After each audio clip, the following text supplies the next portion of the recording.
Hello, hello, hello, everybody. Welcome to the Sunday live reading. Depending on where you're at in the world, it might be Monday where you're at. But welcome, everyone. I'm so happy to be able to be here and provide readings for all of you that are wanting to connect to the spirit world.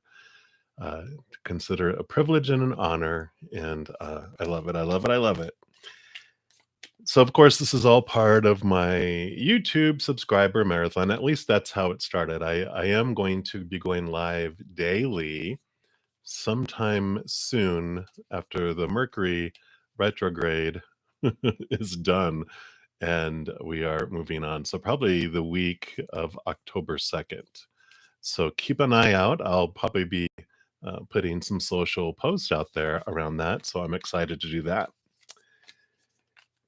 Hey, Chaitwa, thank you so much. I don't know if I'm pronouncing that right, but hello, welcome, welcome. Um, if you haven't already subscribed to my YouTube channel, I appreciate you considering doing so. I am trying to reach 1,000 or more subscribers on YouTube. I, of course, have reached over 500, and thank you everybody so much who has subscribed. And if you already have, spread the word. Invite them in for some a little bit of Zen love and live reading. So if you have someone that could use a little message from the spirit world, please share. Also, I have a lot of giveaways that I've been doing. I just put out an announcement for the giveaway for the personal reading. I have a couple more that are out there. I have a giveaway playlist. I have the link listed down below in the description box. Or if you go to my main page, there's a playlist at the top of it for any current giveaways. I plan on giving some more personal readings away as well. And I'm dropping cards. Hold on a sec. All right. So these will be the two guardian angel cards that we'll start off this session with. So we'll take a look at those. Excellent. Thank you so much for subscribing. I really, really appreciate that.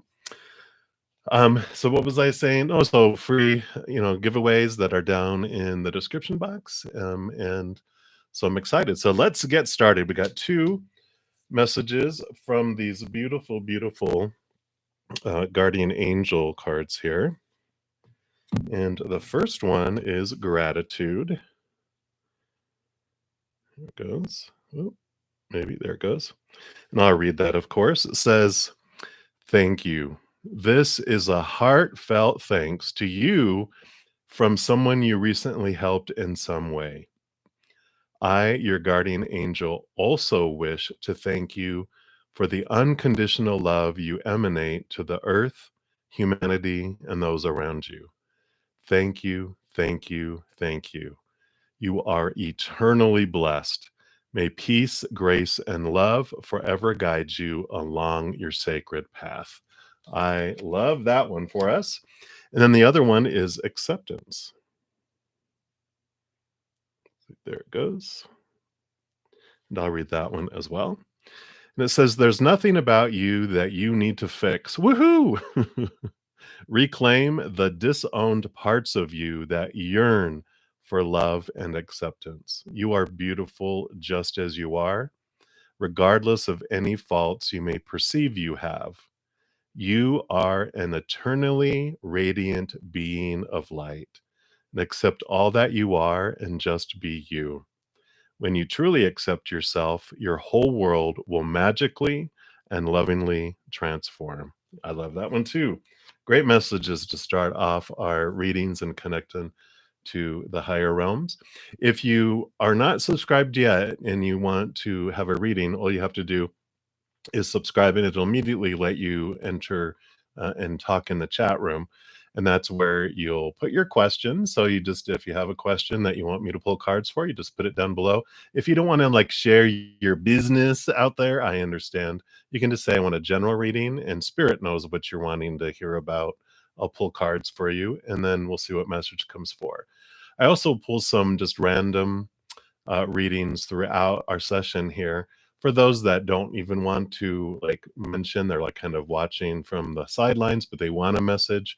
Spirit knows they'll bring you messages as well. And for those that are watching the playback as well. So I am so excited to get started. Let me take a look here.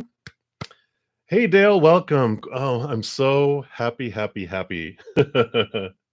Yes, right? I think that's like our whole journey, I think, is a journey of self-worth and acceptance. And what a beautiful adventure. I'm so glad that the readings have helped and helped you with that too. So very, very excited for you. And I don't see anybody commenting yet on what they would like a reading or not. So I am going to pull some cards though. I do want to kind of guide it to these divine guidance cards. Hey, Trevor, welcome. Good day to you too. Let's see what Spirit has for us today.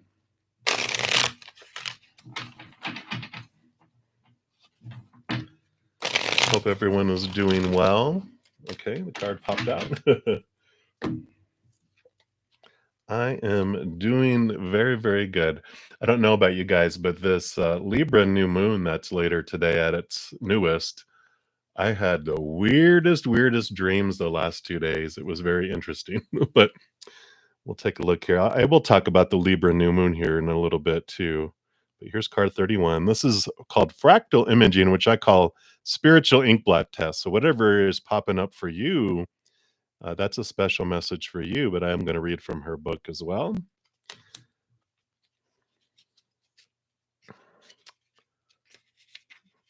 Maybe. There it goes. Oh, this is awakening. So this is a powerful card.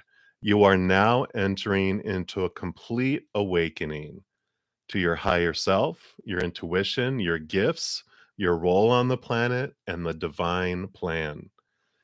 The opening of your heart center is allowing your inner vision to see more clearly. In turn, this is empowering you on many levels, both energetically and intuitively, to walk your path and do what you've come here to do. Your awakening will subconsciously call out to others to step into their own light as well. Beautiful. Yeah. I don't know. I've been seeing that all over the place, right? I mean, everyone is just kind of sick and tired of the old, same old, and everyone's wanting more and feeling like there's more. So I love that for everyone. Yeah, good. I'm glad I'm not alone, Trevor. Yep, absolutely.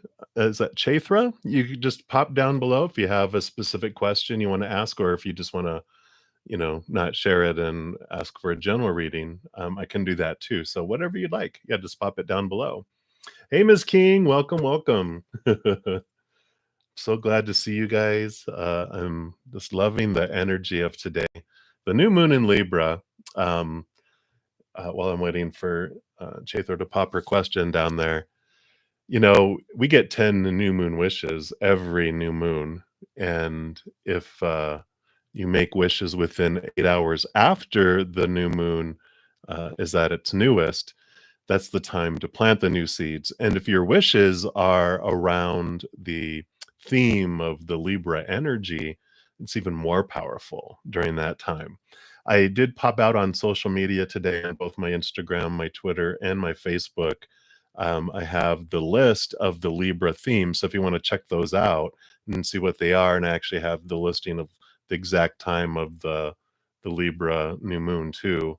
So it's going to be here. I think it's around 3:45 or so Mountain Time, so you can determine where that in the world. But it's very much a beautiful energy. Of course, Libra is around relationships um, and dealing with individuals and partnerships and different things like that too. And some other there's like a lot of things that it covers. So check that out because you can do kind of a little new moon wish ceremony and kind of mention what you're wanting and check it out. So usually, if you're following my channel too, if you're subscribed, I do weekly energy updates for each zodiac sign, and each week where there's a full moon and a new moon, I kind of mention those things as well. So you can check that out. Yes, and definitely balance. Yeah, right. The scales. Yes. Yeah, we definitely need some balance going on now. All right. So So, Trevor, I will give you your general reading, and then Chaithra, you'll be next, and I'll look into that one for you. So, let's take a look here, Trevor. I kind of feel like these mystical shaman oracle want to uh, talk to you. Hey, Bree. Absolutely. I'll pull some cards after. So, you'll be number 3 in line. So, welcome back. Good to see you. Let's see what they have to say here. So, mystical shaman oracles. What do you want? Whoa, okay. Interesting. So, yeah, 2 cards pop out. They only want me to look at one, but they wanted this. Well, they wanted you to see this one. So, the moon, what we're just talking about. So, definitely check out the Libra new moon stuff. But this is what they want for you here, which is the standstill, which is card number 52.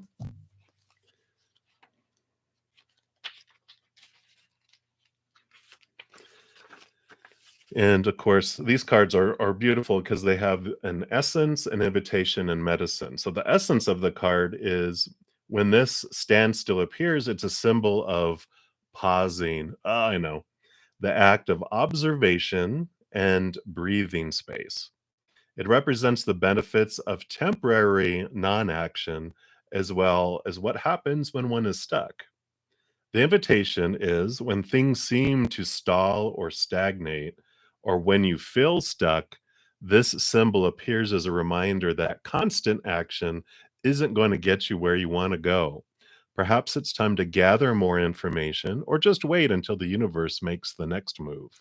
No matter what, this moment is a beautiful gift orchestrated in your favor. Enjoy it. Let the universe bring all the parts together for the highest good. Go and play, recharge, and take the focus off whatever has stalled. Life will get busy again for you sooner than you think, so enjoy the downtime. The medicine for this is it's time to get out of analysis paralysis. Stand still invites you to turn within, breathe, and recognize this is the condition of the moment. It allows you the opportunity to bear witness to whatever is going on before movement resumes. This is also an opportunity to abort a project or to exit before damage. Excuse me. And it may also be time to relieve you of an unnecessary burden that you took on without considering the cost. Which one it is depends on your stopping, taking a deep breath, quieting your mind, and removing all your distractions. Then you can make your next move in a grounded, relaxed, detached way. When something doesn't go the way you think it should, remember the following: what is yours cannot be taken away. I love that. So definitely pause. It's your time for you to be able just to step back, take a deep breath, enjoy the downtime, see what if there's anything that is taking your energy that doesn't serve you anymore, and then also focusing on the energy um, to move forward eventually. But there's a nice little pause. Kind of have this picture in my mind of like surfing, which I do not surf, so this is definitely from spirit because I'm like, "What?" But they saying that, like, when the wave is forming, before it breaks and they go down, there's, like, this pause where you're waiting for the surf to break or the wave to break, to where they can ride it down, but it's this big swell, and it's like you're waiting, and it's about to go to where you can ride it more. So, um, I kind of feel like I wanna pull just a couple more cards for you there. Ah, okay. So I'm gonna pull from the Runic Tarot for you here, just a couple more clarifications on that.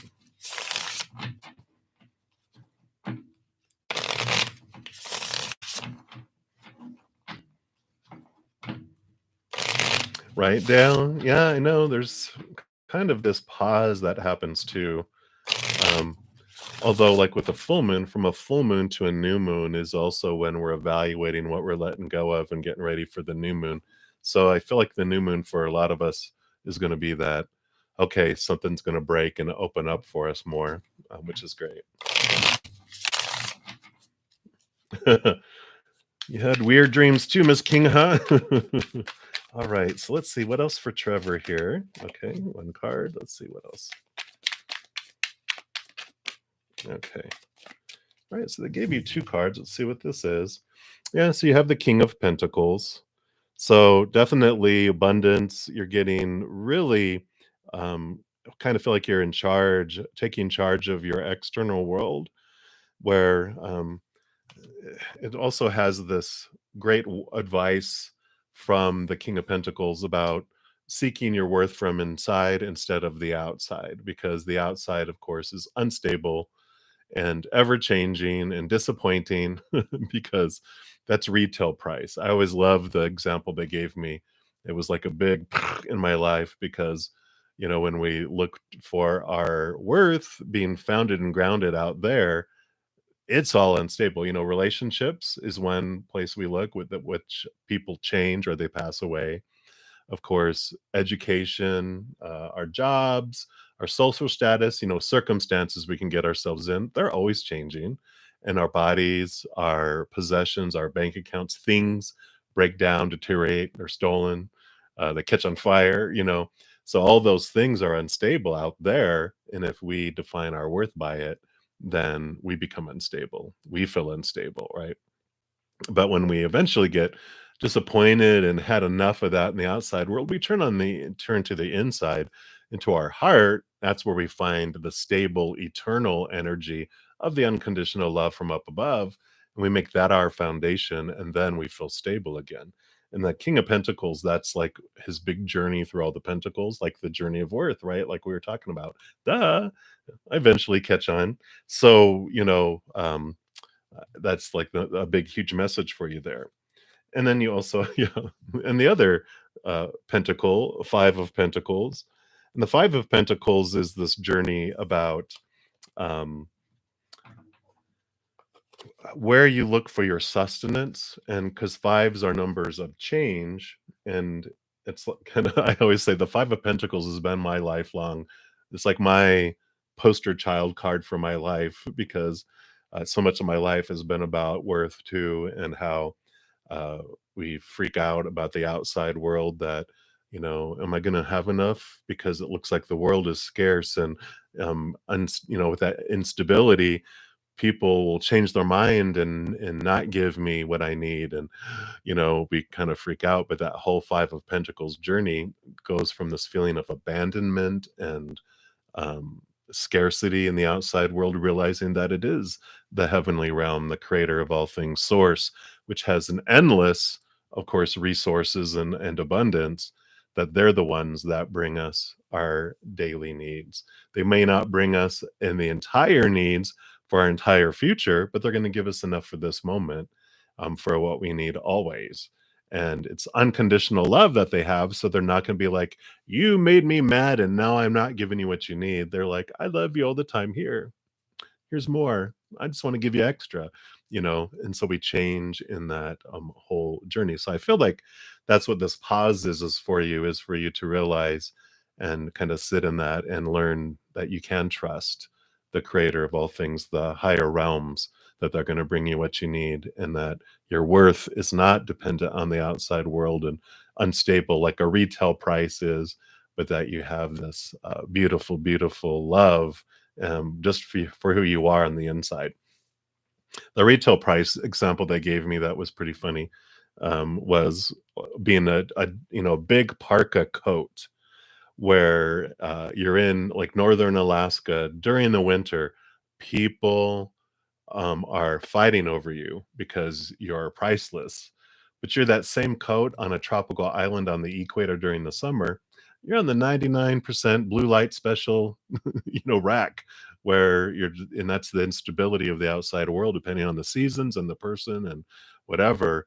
That's that instability. So that's why I call it retail price out there, but capital S self worth we find in here. So I feel like that's the message there for you, Trevor, for your general reading. Hopefully that resonated and helped a little bit on there. And we'll move on next to, I think is that Chithra? And I apologize if I'm murdering that. But you want to know, will you get married? with the Cancer sign man D, or a new person. You're a Pisces. All right. I've got like 5 planets in Pisces in my birth chart. And so I can relate, Pisces. Very good. I'm so happy, Trevor. Thank you so much.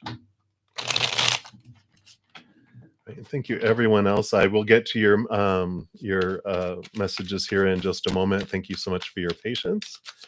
And I do it in order. So if you're new and you haven't subscribed, all you have to do is do that, and then I'll let you enter your request in the chat room. All right, flying out here. All right. So will you get married to them?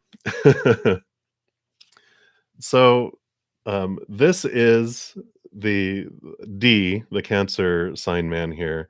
And it's like he's stuck in the past. I feel like he's like reminiscing over his life, and he's kind of like caught in the past a lot, which, understandable.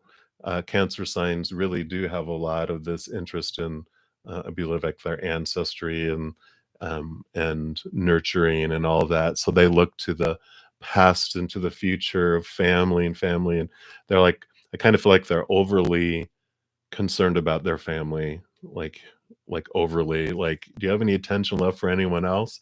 It's all about the family." But here you are. Whoops. See if that goes. They have the runner here.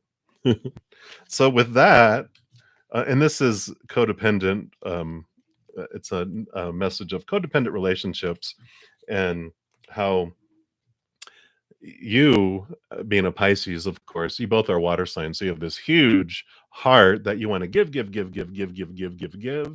And you've been taught that you have to overgive. Like, let's say you have to give 100 of something before you feel like you deserve one back from somewhere else. And so this, all the giving that they do to your family, you can resonate with, and you're like, oh, wow, but I want that from you too. But they don't have anything left. But you have this giving too. And that codependency comes in, where even if he would want to give to you, you really, at this point, have this resistance to it, because for enablers in codependent relationships, I'm a recovering enabler. It's like a lifelong thing you have to keep your eye on, is you feel like you're not worthy of receiving from another person, and so you don't allow them to give, and then you overgive and you become exhausted, and you overgive more and become resentful. Not allowing them to give, that turns them in the opposite direction. Outside of a relationship, whether it's romantic or family, friends, whatever, it goes in every area of our life. It's like fighting over the, paying for the lunch or the dinner among your friends. No, no, no, no, you can't. No, it's almost becomes, wow, just say thank you. Don't fight me, So there's like this, grr. But this is happening. He is being a wonderful mirror for you in this situation, but I don't feel that that's going to end up in marriage. So let me just scroll back here a little bit. So it would be someone else. Let me see if they'll tell you about more about who this committed relationship would be with, but I don't feel it's going to be this one. Let's take a look. Okay. Yeah, because you've got healthy choices. You really are. Uh, I feel like this relationship you have, because it is divine that you're in each other's life, because you are being wonderful mirrors for one another, for you to see how you feel about yourself. And I feel like through when this kind of, I feel like this relationship, yeah, you guys will just kind of part, and you just will stop talking as much, and then eventually you'll just, I kind of feel like you'll drift apart. It's not going to be like I hate you, anything like that. I feel like you'll have learned what you did, and then from them, through them, and you'll be like, yeah, I don't want that. I want something else anyway. And so you're okay with letting the demon go, um, and that will make you have awareness for this next person. Yeah, you have the sword and the rose. Come on. Come on, this is for you. We'll see if I can get it to focus. Camera, why are you being so okay? But it says clarity, truth, revelation, protection, power. So it'll be once you get you'll get into this place of power, and so the other person will be different from who you normally choose because you've changed. You don't need the same teacher anymore. So it'll be someone different. They're not giving a whole lot of extra detail. They want you just to focus in on the codependency and the worth that you have that you can receive and become comfortable and more comfortable with that. So hopefully that helped there. If you have additional questions, or need more additional clarification, if I could talk, just pop it down in the description box and I'll come back around. All right. So Bree, anything you need to know? No, you don't need to know anything. You're perfect. You got everything. Wouldn't that be awesome? I do want to use these beautiful art of manifestation here. So let's take a look. I'm so glad, Schaefer. I'm glad that resonated there. It only took me 5 relationships over 11 years to learn about my codependency enablerness. I wanted to learn it really good. It was perfect timing, but I wanted to learn that lesson inside and out. All right. So let's take a look here. What would you like Bree to know today, please? Okay, none of those. All right, here you go. So you've got take a time out. Look at that beautiful card. Very zen, very peaceful. Card 55 too. So definitely uh two number fives is about change, right? Endings, new beginnings, ready to look at that. And it says, give yourself permission to stop. Sometimes we just need to slow down and rest up. I think we're all getting that message, right? There was a couple of us already. And yet, so often we keep on pushing and pushing, even though there are clear signs that we should stop. Taking time out now will allow you to replenish your energy and return revitalized and with abundance of focused energy.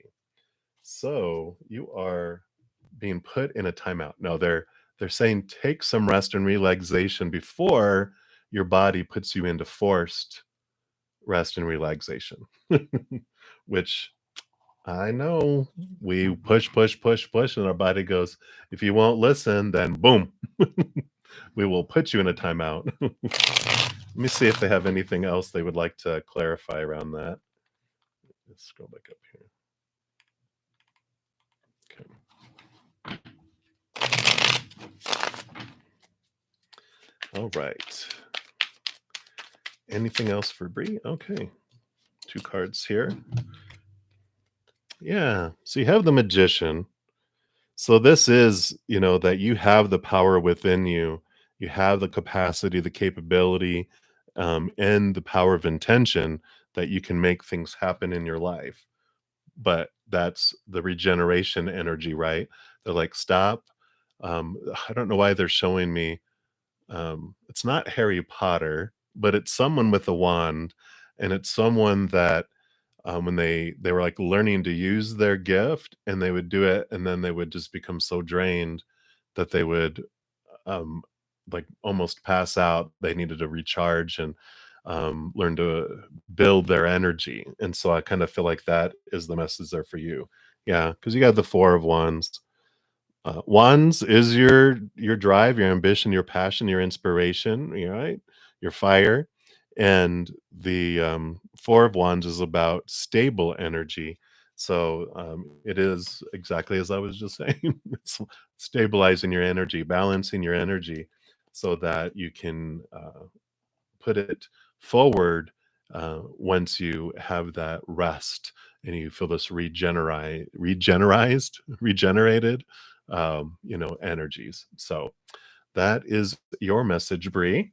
We'll continue going down here. If you have more questions, pop them down below. Anyone new coming in, if you are not a subscriber, all you have to do is subscribe and it will immediately let you put your request down in the chat room. Let me see here where I'm at. Hey, Rupali, welcome back.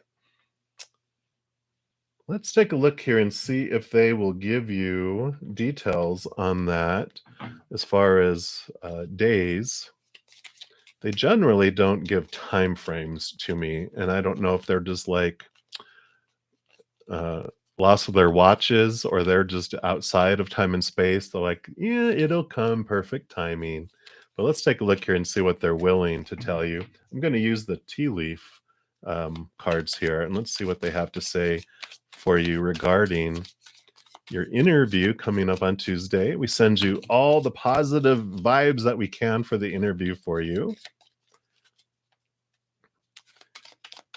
Let's see, will they make a decision? How soon? Will they give you that perfect salary? All right, so they had a couple here. Interesting. So they have, and this does not mean that you're going to hear about this in June, but the June wedding, it's like this is expectations for me. You know, it's like this is when you normally get married in June, at least in the United States. It's a big, huge bridal season is June. And then you have a different hat. And so I kind of feel it says here you'll be playing a different role. And so I kind of feel like that means that this isn't going to be the job for you, that they have something more in alignment with your journey and where you're going. So I would, let me just pull a couple more cards here too from the Radiant Rider Waite, because I want to be a little nosy.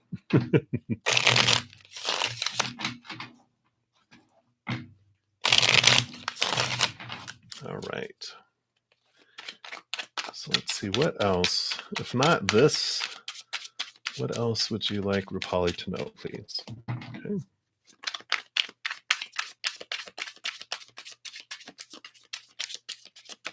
Okay. Well, you do have the Sun card here, which this means that it's one of the most victorious, bright cards that you can get. It's in the top 5 for sure, but it's victory. And so this is them basically telling you that this job is not going to be the one for you, but there's something more bright and more abundant.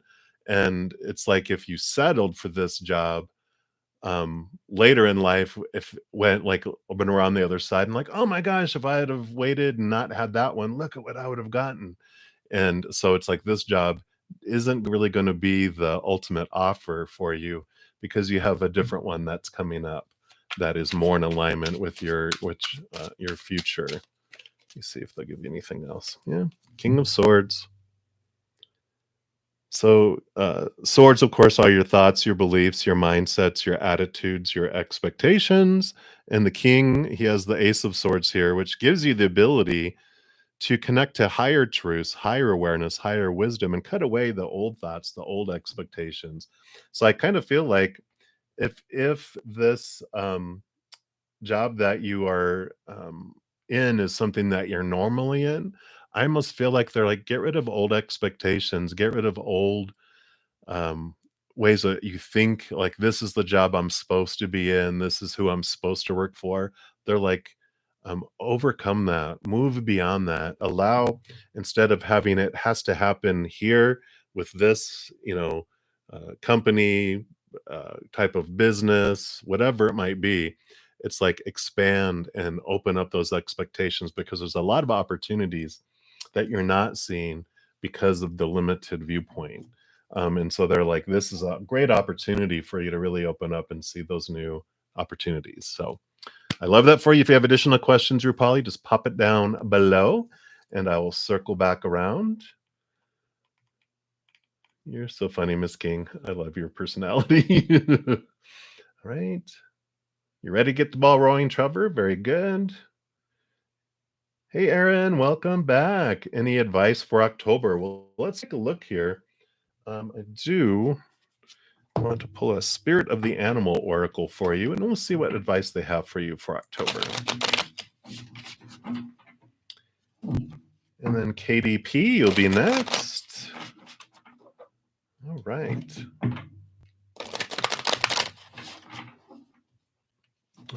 good, Bree. I'm glad you took some time off. Yeah, this new moon probably will bring you some good positive energy. It's the balancing, Libra, right?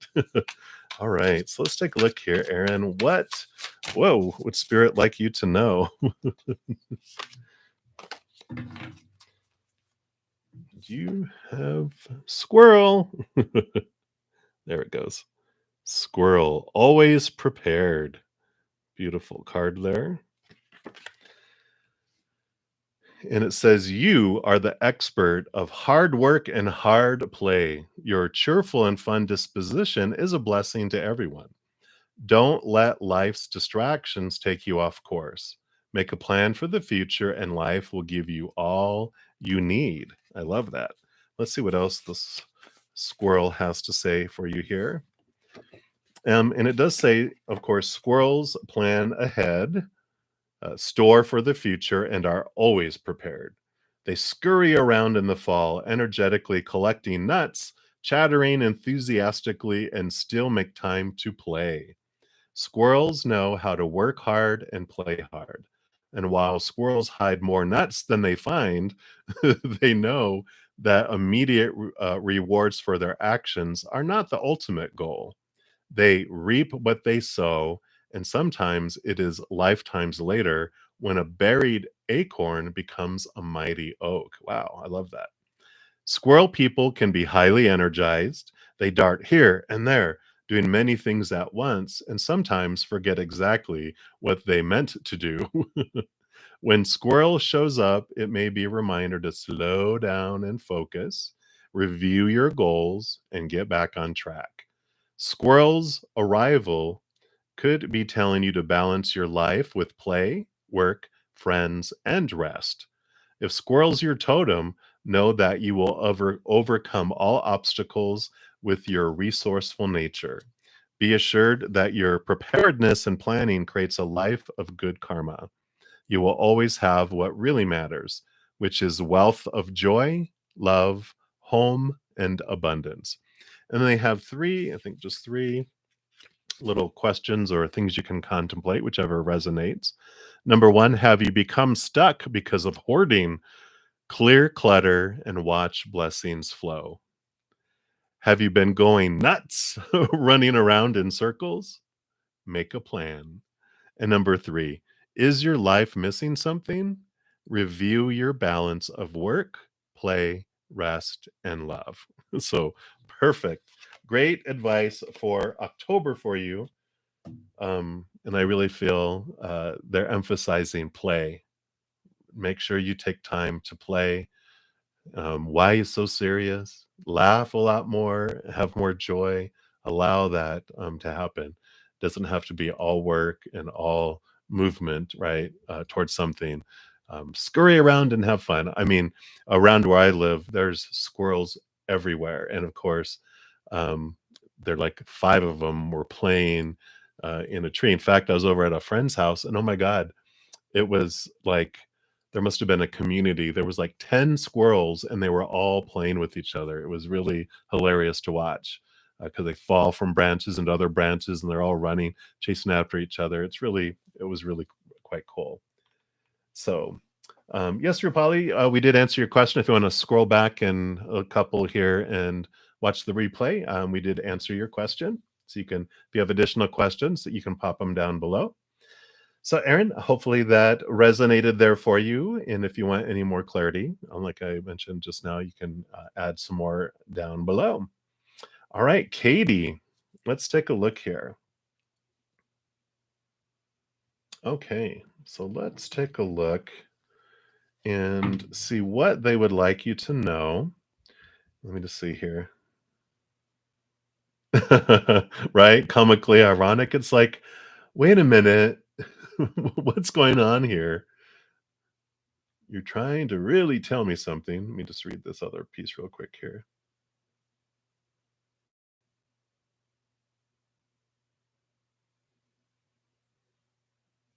Your picker broken. I know, right? Oh, okay. Well, you're like me. You just really want to know it really well because, when you go through these relationship adventures, you learn so much and you're able to help others through theirs challenges as well. So maybe you're just meant to be a master relationship teacher, you know? But let's take a look here and see what they want you to know.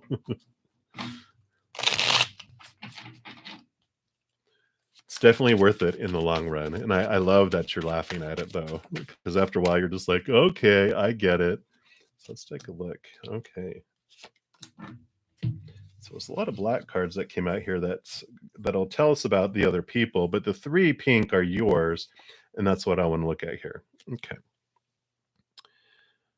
So we've got chaser and codependent relationships is the first card. And then you have a lightning bolt. So sudden change. That I'll tell you what that means in a moment here. Yeah, and then here you go. Stabbed in the back. So let me know if this resonates. um, because they're touching a bunch of memories for me, which with what I learned so much through the chaser. Of course, if you've been watching this session for a few minutes or like 30 minutes, we've been talking about codependency quite a bit. It's our journey, it seems. Well, see, the lightning bolt is for me, they were saying, you remember when you were a serial monogamist and I would, um, I would want to move very quickly into a relationship because I didn't trust them as far as I could throw them. And I would want to be so embedded in their life so quickly because I needed to make sure of where I fit in their life, and I wanted them as an enabler in codependent relationships, I wanted them to become dependent on me so fast because in my mind, that would mean that they wouldn't leave me because they needed me. Eek. But, that stabbed in the back when we were talking about enablers, when we get into a relationship, because we feel we're not worthy enough to receive from them, we give and we give and we give and we give until we're exhausted and we're resentful eventually. But when we've gone into an adult relationship, in the beginning, it's adult to adult. But because we don't want to receive from them, because that freaks us out, it means we're not needed and we're going to get dumped, that we quickly become parent child relationship where we are like the mama bird and they're the baby bird. And we're like, I get to feed you, but nope, nope, you can't feed me. That's my, I feed you. Nope, nope, nope, nope. And so, with that, trying to become the mother, the father in the relationship, and they feel like a child, one that pushes them off in a different direction because who wants to be parented when we're adults? In the beginning, it's nice. I mean, who wouldn't want someone being at the beck and call and doing everything for them? But when they're not allowed to give back, then they don't feel good about themselves and then they go into other directions.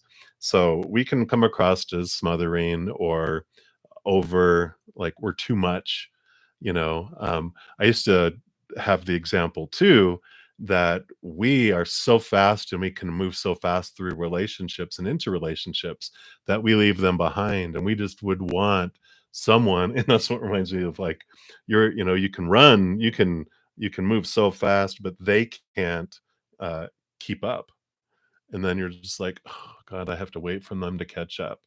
But so this is intermingled and tangled in there about the fast movement, and then when one relationship ends, I was a serial monogamist. It would be like I'd move from one to another to another to another to another to another, and I just wanted to be with someone. And that was like, I had my first relationship when I was like 28 or 29, so I was used to being by myself, but as soon as I had a taste of that codependency, I just I just wanted more and more and more. So, that stabbed in the back, of course, is the disappointment we feel when we're cheated on, disrespected, or not given back to. When we get to that resentful place of, we feel like we're the one that's always giving, but in that scenario, where we teach people not to give to us. And then we get mad at them for not doing it. So that, wonderful awareness that comes and it feels like you're at like this close to just having this wow, that you're like, "You know what? I'm gonna find the love within me," and that's eventually what happened is, like, I was single for 3 years, and I just spent time working on myself, understanding it, and one of the big, books that helped me was it was A Path to Love or The Path to Love by Deepak Chopra, because it taught me that what I was looking for in other people, I needed to find in myself, and it's a wonderful book if you wanna, check that out. But let's see these other people here. Yeah, it's like all these different kinds. Yeah, and I kind of feel like it's been all different type of people. You have someone that's like a friend, the girl talk. There's someone that has all these other people in their life. You have someone who seemed like paradise, someone who liked to talk on the phone, but you know couldn't. Uh, it was like they were pretending to be someone else. So you have all these different mirrors that you're having, but it all comes down to the same reflection that we're seeing because it's our own self.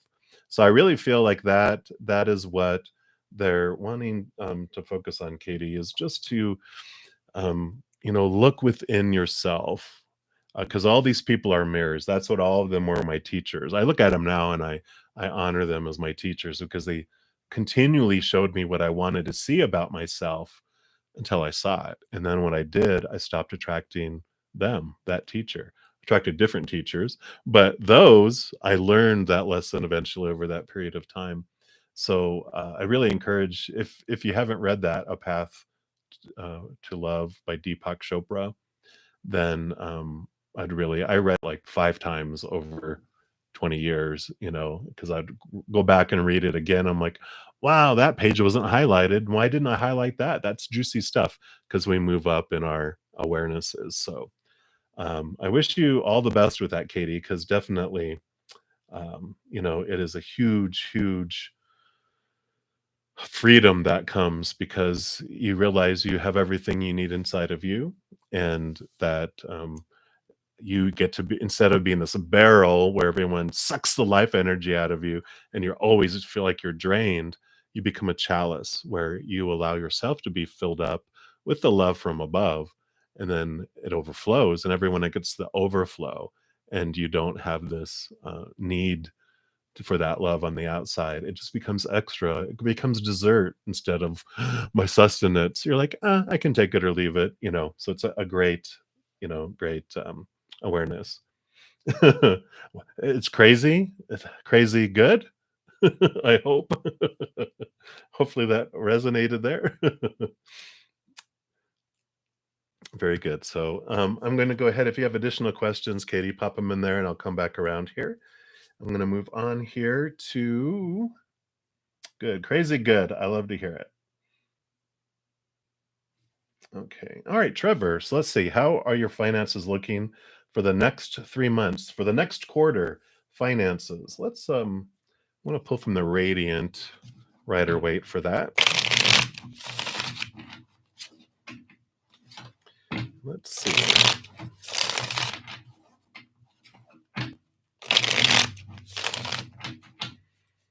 All right. What would they like you to know for the next 3 months?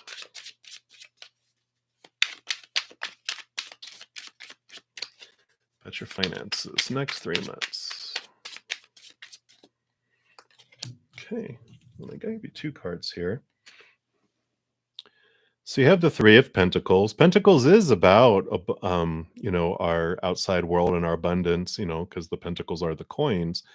And the Three of Pentacles is saying that you have this gift and, there's this interest from the outer parties, but they're really saying around your finances, keep to being your authentic self. Don't be drawn off course from that. Yeah, because you have the Hierophant here. The Hierophant is about more spirituality and about a change and a movement into a higher place of leading people, because you have the keys to the gates here that allow you to move into new territory. So I almost feel like they're saying, Don't focus on the money, focus on your inner growth and um, your inner path. Let me see what else they have to say though. Okay. You have the Page of Swords. So you do have new communication coming in during this next quarter, new ideas, new, like I said, new communication, letting go of old expectations and ways of thinking as you connect higher. That's what this Ace of Swords does. It does allow you to connect to new ways of thinking, higher ways of thinking that kind of take away old belief systems that you had before. This other one is, yeah, more swords. And you have the Five of Swords. Lotto win. Come on. The Five of Swords shows kind of this that you don't have to prove that your truth is more truer than other people's truths, especially these being small t truths of the human.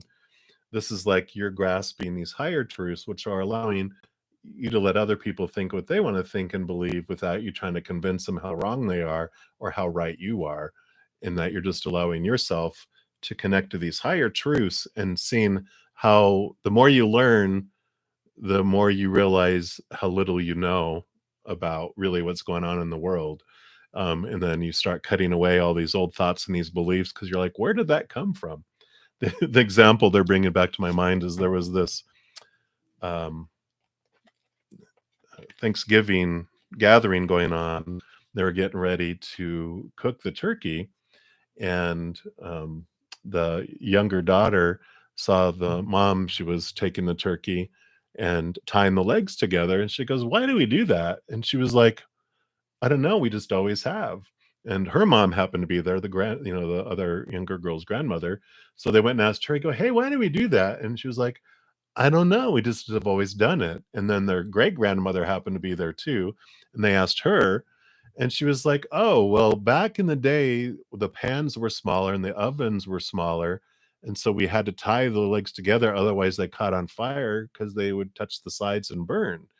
And they're like, "Well, we have big ovens and big pans now, why do we do it?" And they're like, "I don't know, we just have always done it." And it's that kind of beliefs that have been passed on over and over and over again, and it's like this clarity that comes around those expectations. So I kind of feel like they're just saying to question your beliefs around money and to look deeper inside for that which is more fulfilling for you. But let's take a look, and I kind of feel like I want to push them a little and go, yeah, but what about finances? Okay. So the Page of Swords came out again. They're like we said, connect higher to higher truths and cut away those other small t truths. And if that didn't help, then you have the Queen of Swords, which is after the Page and Knight of Swords. Here's that Ace of Swords, her having her hand extended, being open to new ways of thinking. But she also has a great balance between heart and mind, too. So, you know, they're like really investigating and looking into your beliefs around finances and around money. Um, I feel like I'm like a advertisement for books today, but I just read a book earlier today called Tapping into Wealth. And her name is Margaret. Let's see, do I have it over here?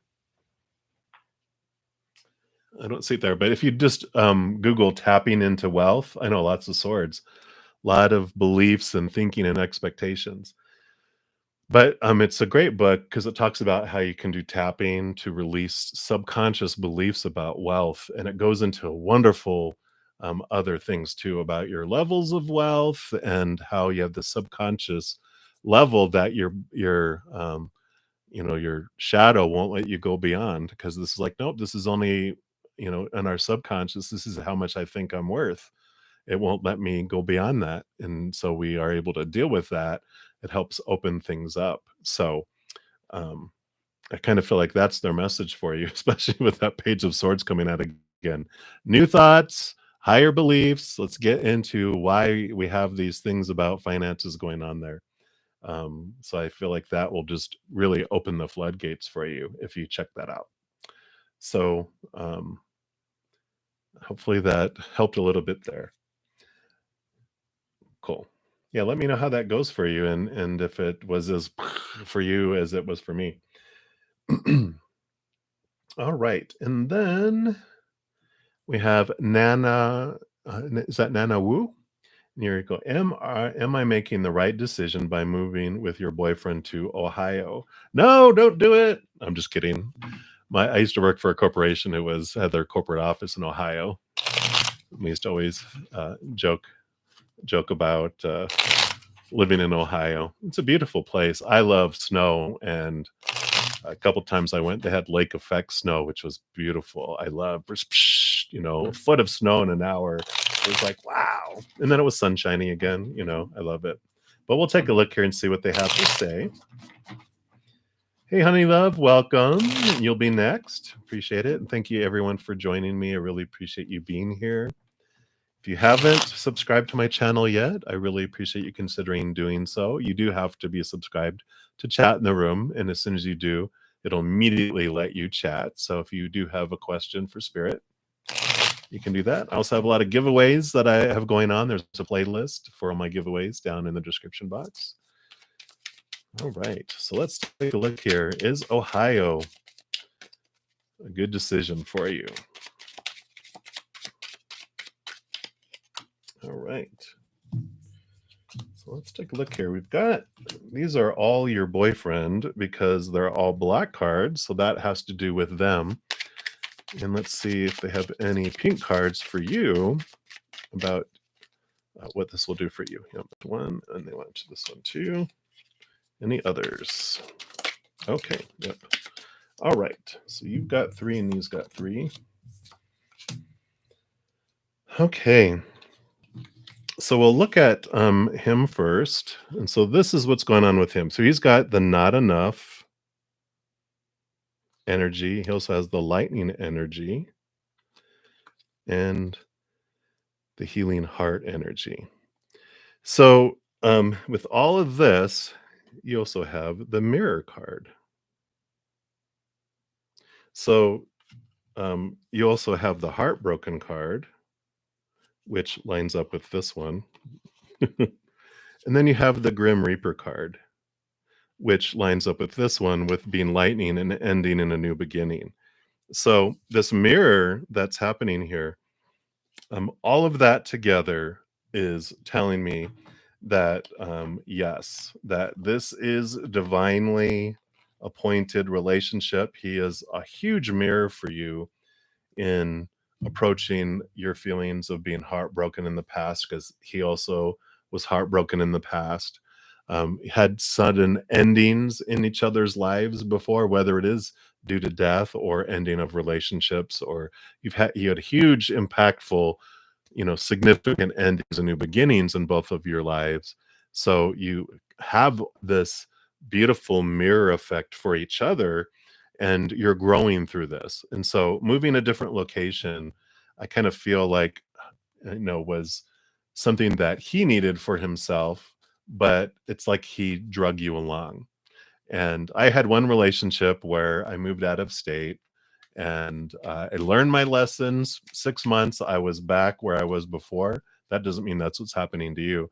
I say all that to say that I always encourage everyone, move out of state once for love, because you got to experience that where you give up everything and you restart for someone, because it's like you dive into the big master's class, because you in the beginning you don't have a whole lot of other people, and they become like in your face. It's like instead of being a wall mirror where you're standing further away, you're like that face mirror where you're in each other's face so much, especially in the first few months, because it's almost like, unless you knew a whole bunch of people already there, um, they're like your friend, they're your lover, they're your confidant, they're your everything, that because you left everyone else behind kind of out of state. So it is meant to be, and just know that it's going to be a wonderful opportunity for growth for you to understand your pain and understand your past as well. Yeah. Yep, and this will be the theme. This is kind of the running theme today, literally. is about codependent relationships and how you that's what I learned when I did my move was I would sacrifice everything in my life for someone else. And I needed to learn that lesson. I wanted to learn that lesson. Otherwise, it wouldn't have come into my life, right? Everything always happens for us, nothing happens to us. So when you make the decision and you go, the great thing is that we don't live in a country where we have to get papers to move back out of state or to get approved by government or whatever. If you make a decision to move and you don't like it, like I did 6 months later when things didn't turn out the way that I had wanted them to, I was like, I'm going back home to where I've considered home. And I'm still alive. Look, and I'm happy too. So, just know whatever unfolds is unfolding for you. But with all of that, I do say that this is meant for you, and it is bringing you wonderful, wonderful uh, learnings around yourself and around how you sacrifice yourself for a lot of people. But I feel like you're going to gain strength during this to really stand up for yourself and understand what it is you want for you. And you're not going to be afraid to speak up for it, especially with everything that you're doing, sacrificing to move. It's like you'll get more and more confidence to go, yeah, since I moved here for you, can I have this? And I'd like this, And so you're like, hey, let's make it, balanced. So I love that. That's the message of today too with Libra new moon balance. So I do like that for you. So Nana, if you have additional questions, please pop them down below and I'll circle back around. And so next we have Miss Honey Love. So what are Coleman's true intentions with you since he's recently resurfaced in your life? Uh-oh. Dun dun dun. You are very welcome, Nana. Did he resurface during the Mercury retrograde over this last month? We'll take a look here. Yeah. It's funny, you know, Mercury retrograde brings back exes and people that were in our life. They come back. So you hope it's not bad. Actually, um, the astrologer that I'm learning to become a professional astrologer to wonderful example because she basically says you don't want to start a new relationship with someone brand new during a Mercury retrograde. But if it's an ex that you want to get back together with, then it is a time for old relationships to be rekindled or movement up in current relationships. And she was like, it was really weird because her she's been married twice. Her second husband, um, they met during a retrograde, and she was like, I was going totally against all of my teachings and everything. She goes, but I was so attracted to him, I couldn't help it. And it was funny because she said, um, after they started dating and everything, they found out they actually had met before at a masquerade party, and because they had masks, she didn't realize it, and they're like, "Oh my god!" And then so that was so funny. Isn't that something? So let's take a look here and see what the intentions are. So let's take a look and see.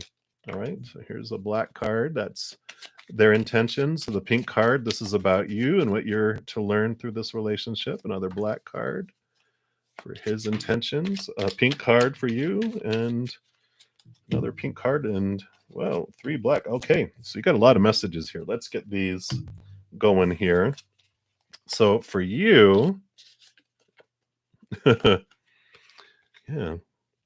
So you've got the abundance card. You're like, woohoo! See if it'll focus in here. A little. Oh, there it goes.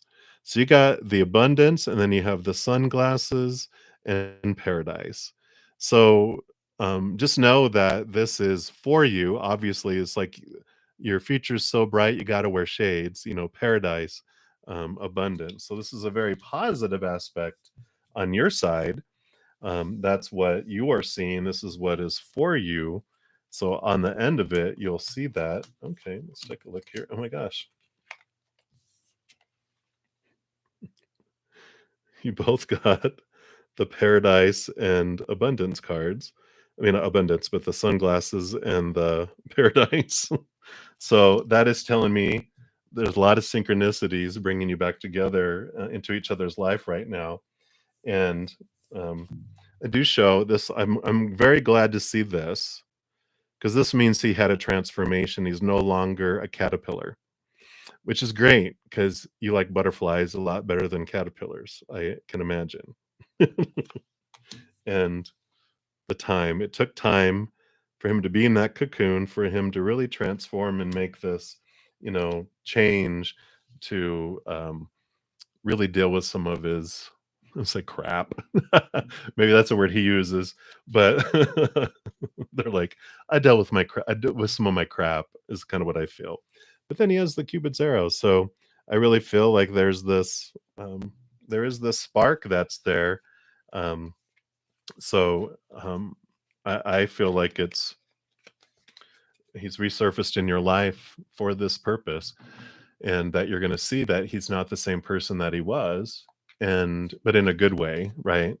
So yeah, so he was you know that caterpillar that walked along the forest floor consuming everything in sight, not just go go go go go go go, but now he's had time where he became caterpillar soup, so he could transform into this butterfly. And so he has really, I feel, moved into uh, like, I want to say a whole new person, but enough of a different person where you notice it, and it's attractive. So um, what I would feel though is that because you were used to being in a relationship with a caterpillar, take time to get to know each other again to make sure this is what you want, right? So don't just jump back into it. But I love it for you. So if you want additional information, please pop any additional questions down below and I'll circle back around. And let's see here. Boom, boom, boom. All right. So, Alicia, you want to know if Caesar or Caesar will come back to you and reach out to you.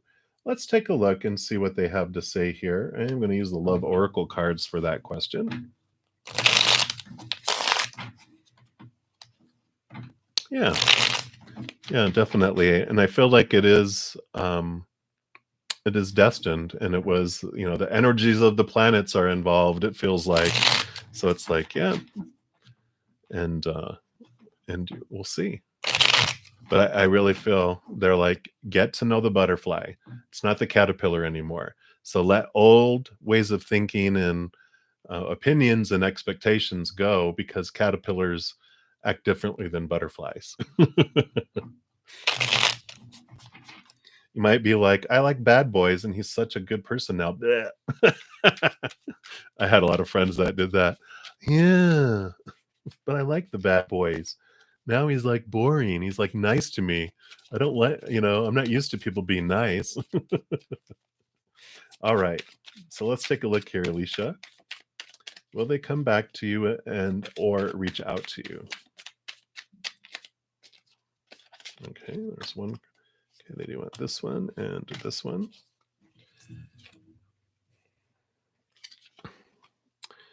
Well, I do have the coffee cup, which is about meeting. And I got the golden mirror too here. I'll tell you what all this means here in a sec. Yeah, and then you have your healing heart card.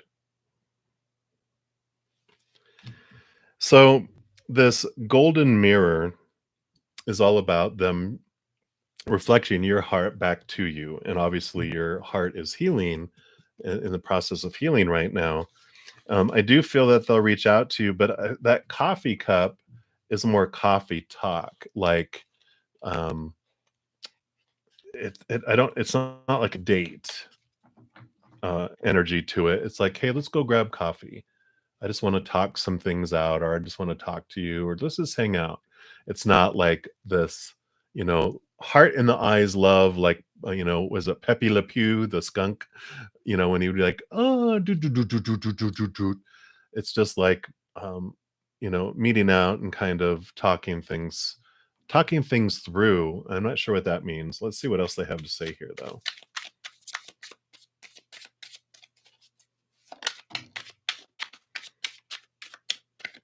Okay. So we got 3. Okay, yeah. Because these are all him, these black cards here. So there's third parties, there's multiple choices, there's chatting online and different things. So his are not um, intentions to be with you exclusively. um I don't want to say booty call, but I kind of feel like they're more in that direction where they're like, I enjoyed this piece of that, but let's just get to know each other, let's just hang out. And because they don't want the full thing, they just want different pieces of it, if that makes sense. It's like he's not ready for one option, he likes his options open. And you've got the hand of cards in the coffin, so yeah, this is saying that it's not what you want. It's a vampire in that coffin. Don't do it. Don't open it up. Um, and the hand of cards, this says you have multiple cards to play in your hand. So take a chance. I feel like it's take a chance on someone else. Unless you are okay with, and I don't feel you are. I feel like you might have it like, well, I'll take that at least from them, but your heart will ache so much, you know. Um, and they're reminding me of a friend of mine who was with, it actually was a married man, but and they were having problems, and so they'd get together, and it was wonderful while they were together having a lunch and hanky panky and different things. But then when he left to leave, it was like being drugged through, like nails being drugged through her heart, because she knows she wasn't the choice, she was just a side dish in a way. Even though they had wonderful times together when it was just them, it was very, here and there and here and there, and that's not who she wanted to be. One, she knew him before he got married. um so there was all this stuff in there, but so that's what, you understand what I'm trying to say. I don't need to go in more there for you, Alicia. But I would definitely remember the coffin, that there's a vampire inside, and what does he want? Your blood. He doesn't want to marry you and everything else. He just wants what he can drink from you. No, unless you like vampires, then it's not like Edward Cullen, though. So hopefully that helps there. And I know it doesn't feel good, but just know there's better, wonderful things. The best of your days have not been lived yet. So just know there's wonderful things coming for you. Okay. All right. Let me see what else we have here. Thank you again, everyone, for being here. And I so appreciate it. If you are new to my channel and you have not subscribed yet, if you consider subscribing, it'll let you actually enter into the chat room and, put any questions that you would like me to pull cards for. Also, I give a lot of wonderful free things away on weekly drawings, but also I have like weekly energy updates for each zodiac sign, monthly readings for each zodiac sign, and several other types of videos that I put out throughout the month with wonderful messages for all of us. So you, of course, have access to all that too. So I appreciate that. And let's take a look. Hey, Anshul, welcome back. Hey again. I am doing great. All right, so let's take a look here. See what I would like you to know around Ajay. Are they really a trustworthy man? Does he love you? All right, let's take a look and see what they have to say. I'm glad they resonate. Beautiful. Let's see. Get these cards refreshed. All right. So for Anshul, let's see. First of all, are they trustworthy? That will be the first one. And then does he love you? Oh, okay. Another card came out. Black cards. These are all about him. Anything else that you would like to add? Okay. So another, well, a pink and another black. So let's look at this one. So the first one was, is he a trustworthy man? He's a very passionate person. Fire, fire, fire. So that kind of tells me they're a very passionate person. And trust is like this fine line that we walk on, right? Because I feel like they are so passionate. Sometimes they uh, lose control of themselves in a way. And it's like they go out of their minds in a way, and not like a crazy "Rah!" but more of they get caught up in moments, and then they're like, "Oh god, I shouldn't have done that." So it's not like they do it intentionally. It's like their drive, they just it takes over their mind, and they do things that are not that they might regret later that they wouldn't have intended to do had they had their clear head around them. So let's see what else they have to say here. He says, this one was, does he love you? And the Grim Reaper, it's interesting. Um, it's just, I don't know. I'm trying to formulate the words and the feeling that they're giving me here. Um,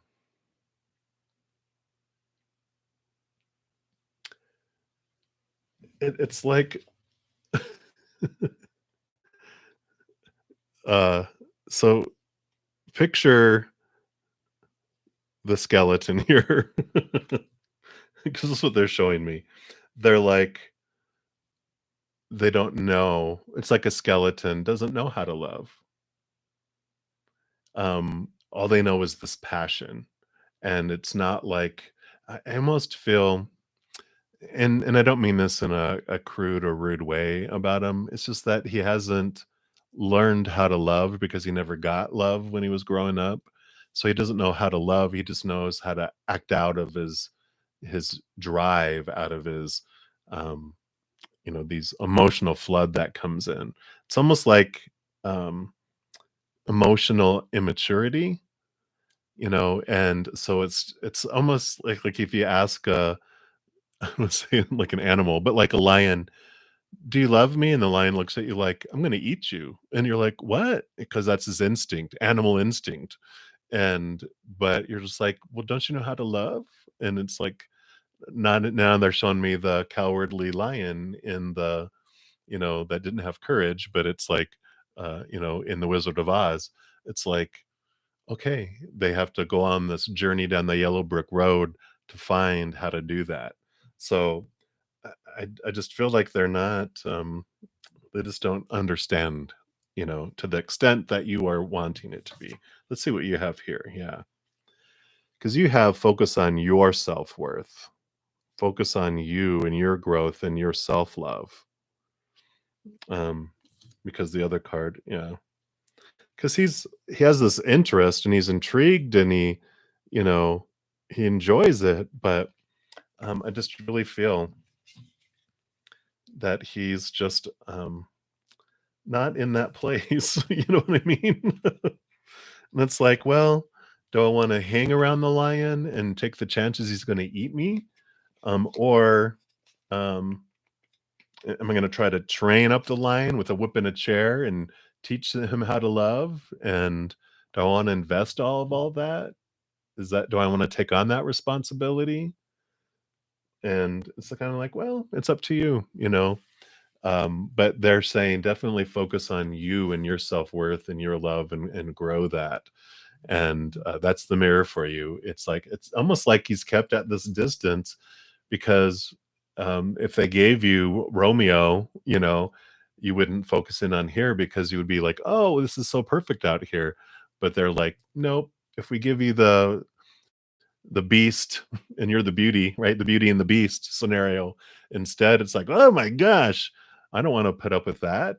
I'm going to focus in on me. I'm going to go read my books like Belle would, right? She's going to go read her books. She's going to read her self improvement books, her self worth books, and work on growing that within herself. So uh, hopefully that helps, with helping you with what you're wanting to do. Kind of feel like that was kind of the messages that were happening before, although I've been doing a ton of reading, so I'm not sure. It's definitely my pleasure. All right.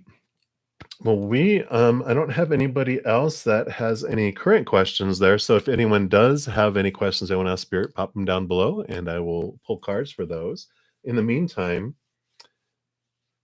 yes, you can definitely ask another question. I am going to pull this card just for a general reading for someone that does not want to publicly ask the question or that is watching this on replay. Yeah, I'll definitely do a general reading for you after I pull this card.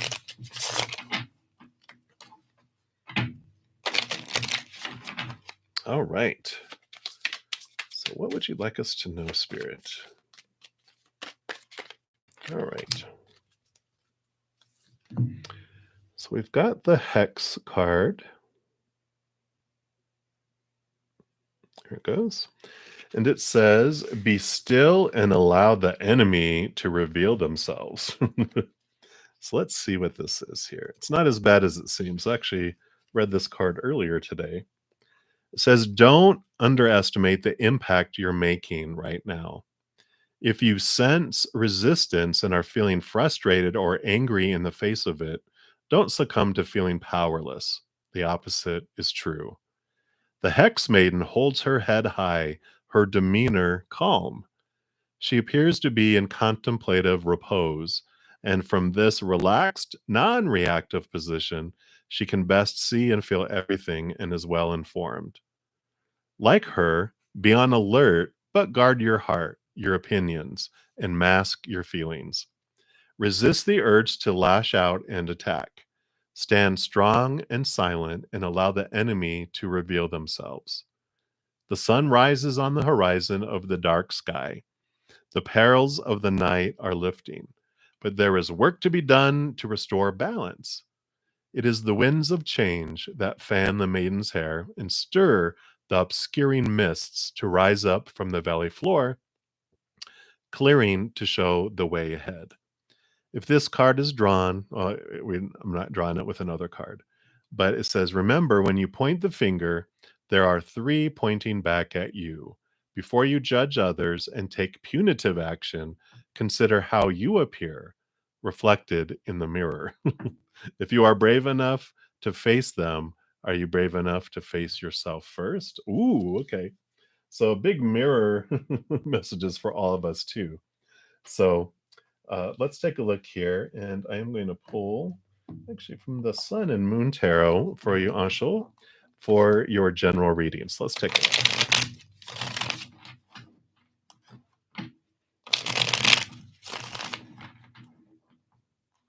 And if you haven't clicked the like button too, that also helps grow my channel and helps the YouTube algorithm share messages with other people as well.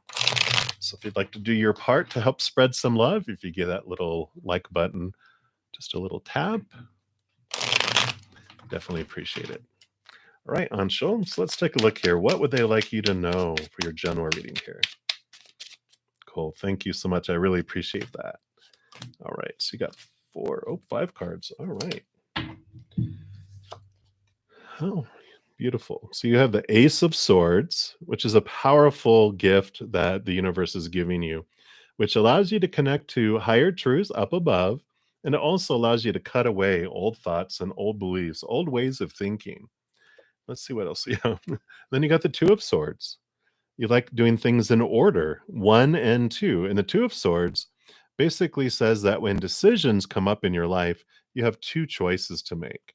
One is going to be of the mind, it's going to be of those opinions and expectations and all those thoughts and small t truths that are rooted in the fear of losing conditional love, those that come from our human side.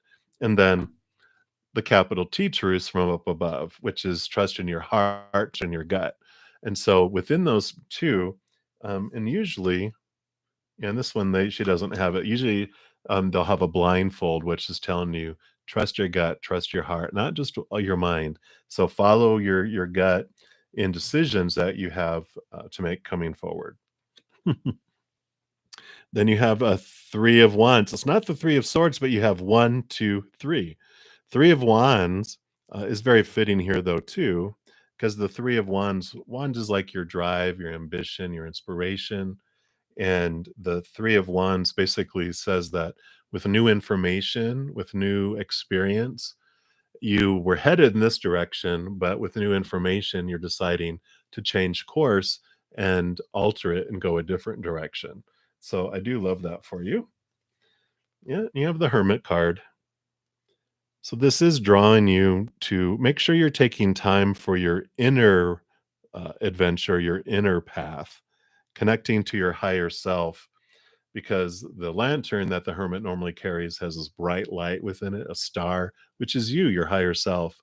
And that connection to your higher self helps guide you on your path, which with that two of swords about making decisions, trust in your heart, trust in your connection to your higher self in making those decisions. So I love that. And then you have the princess of wands. Should be the page of wands. So new energy coming in. You definitely have the wand in your own hands here.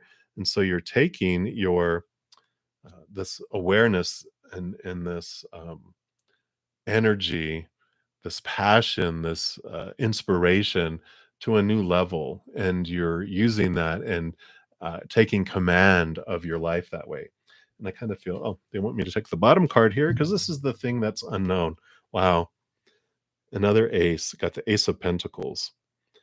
This is so perfect with what we were talking about too, because the Ace of Pentacles is the journey of self-worth, the journey of understanding yourself. So, like the other card that came in for you about focusing on you, it's definitely about that. The Hermit card and that one, and the Ace of Swords, all three of those are pointing you to connect to higher truths, connect to higher levels of your own self worth, and go inward for this journey and not outward to make sure. It doesn't mean you have to become a complete hermit, but it is definitely making yourself a priority and spending some time alone with just you and looking into those areas of your life. So I love that for you. I think this is going to be a very, I feel like the rest of this year is just going to be very eye opening for you about your own heart and your own love and your own abilities that you have as well. So I like it a lot. All right. And if you have additional questions, you can pop it down below. And hey, I'm going to call you Pompey because I'm going to murder that first one. But absolutely, if you want to just pop your question there, I will definitely pull some cards for that. If you don't want to put your business out there, you can just say you want a general reading, and Spirit will know what what you want, and they'll bring messages through that way as well. And you'll be next, unless someone beats you to it here. Oh, thank you, Anshul. I really appreciate that. I am so happy that their messages resonate with you. They definitely love talking to you. So I really like that. All right. So let's take a look here. Will Devin end up with you in the future? And will he continue to be with his Pisces? Okay. Let's take a look here.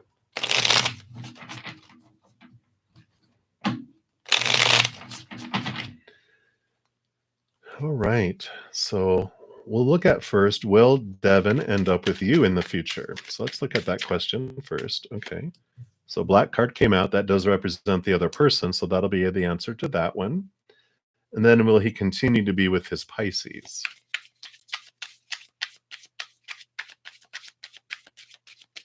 Okay.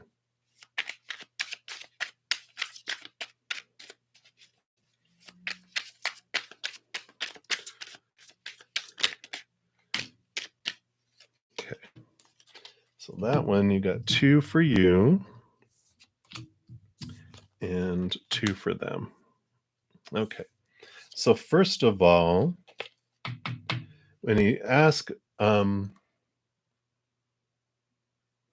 you end up together in the future?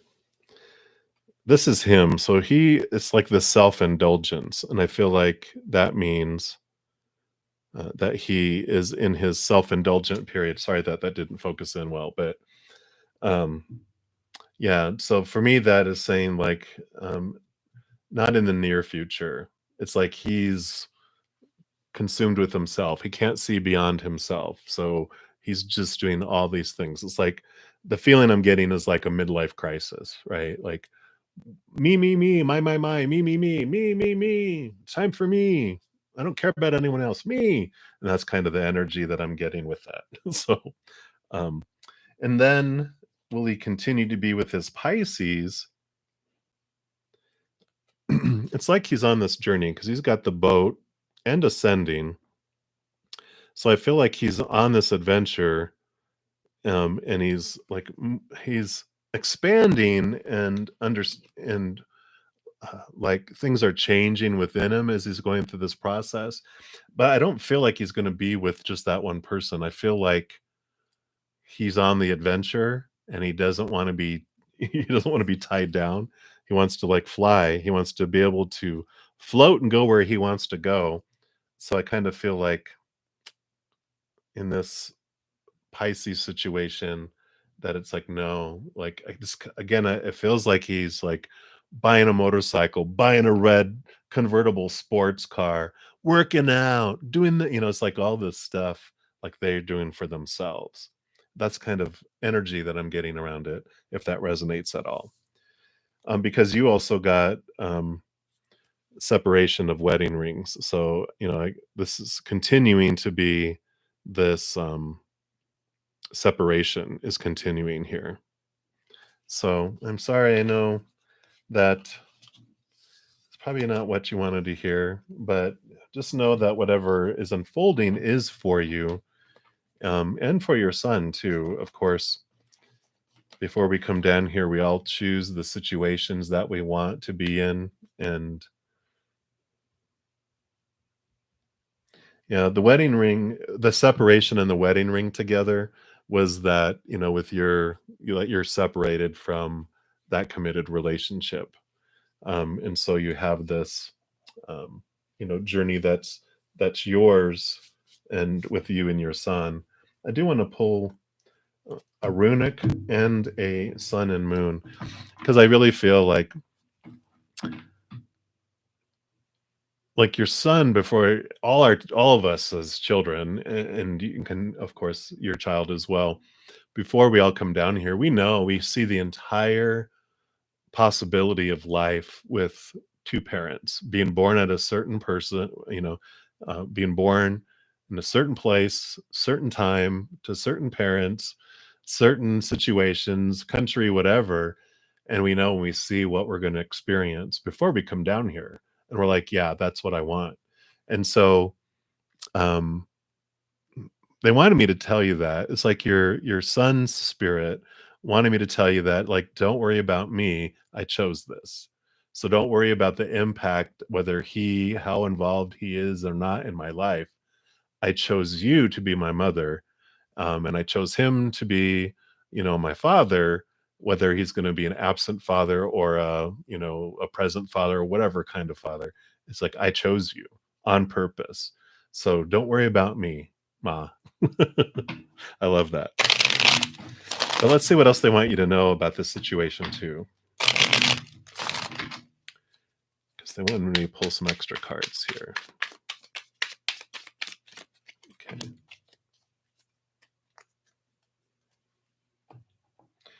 Yeah, as of right now, he's like, yeah, yeah, it's like he's so it's like being a cage. I don't want to say he was a caged dog, but it's that feeling like he felt he was so caged all his life that he just couldn't take it anymore. And he's like on this midlife crisis, change of life. Blah blah blah blah blah. I want to be me, and that meant for him he had to get away from everyone and everything. And he's meddling here, meddling there, meddling here, and that he's not like um, choosing the other person. He's not going to be with them for very long. If if like, well, there's just saying for very long. So, it's uh, he's just on his little journey of trying to find out who he is and thinking that he's trying all the things they think he missed out on. And through that is where he's ascending through those experiences because he's realizing all the stuff he thought would make him happy isn't going to make him happy for at all. I mean, not for long, if at all. It's just kind of being like, oh, I was thought this was gonna, it's like you see a juicy chocolate cake in the little bakery window, and you're like, "Oh, I want some of that. It's gonna be so good." And then you eat it, and you're like, "Ugh, it's gluten free." I'm just kidding. If you like gluten free stuff, but it's like, this doesn't taste like I thought it was. But that's what they're feeling there. Yeah, yeah. So I'm glad. Yeah. So your son definitely wanted to let you know that. Let's see here.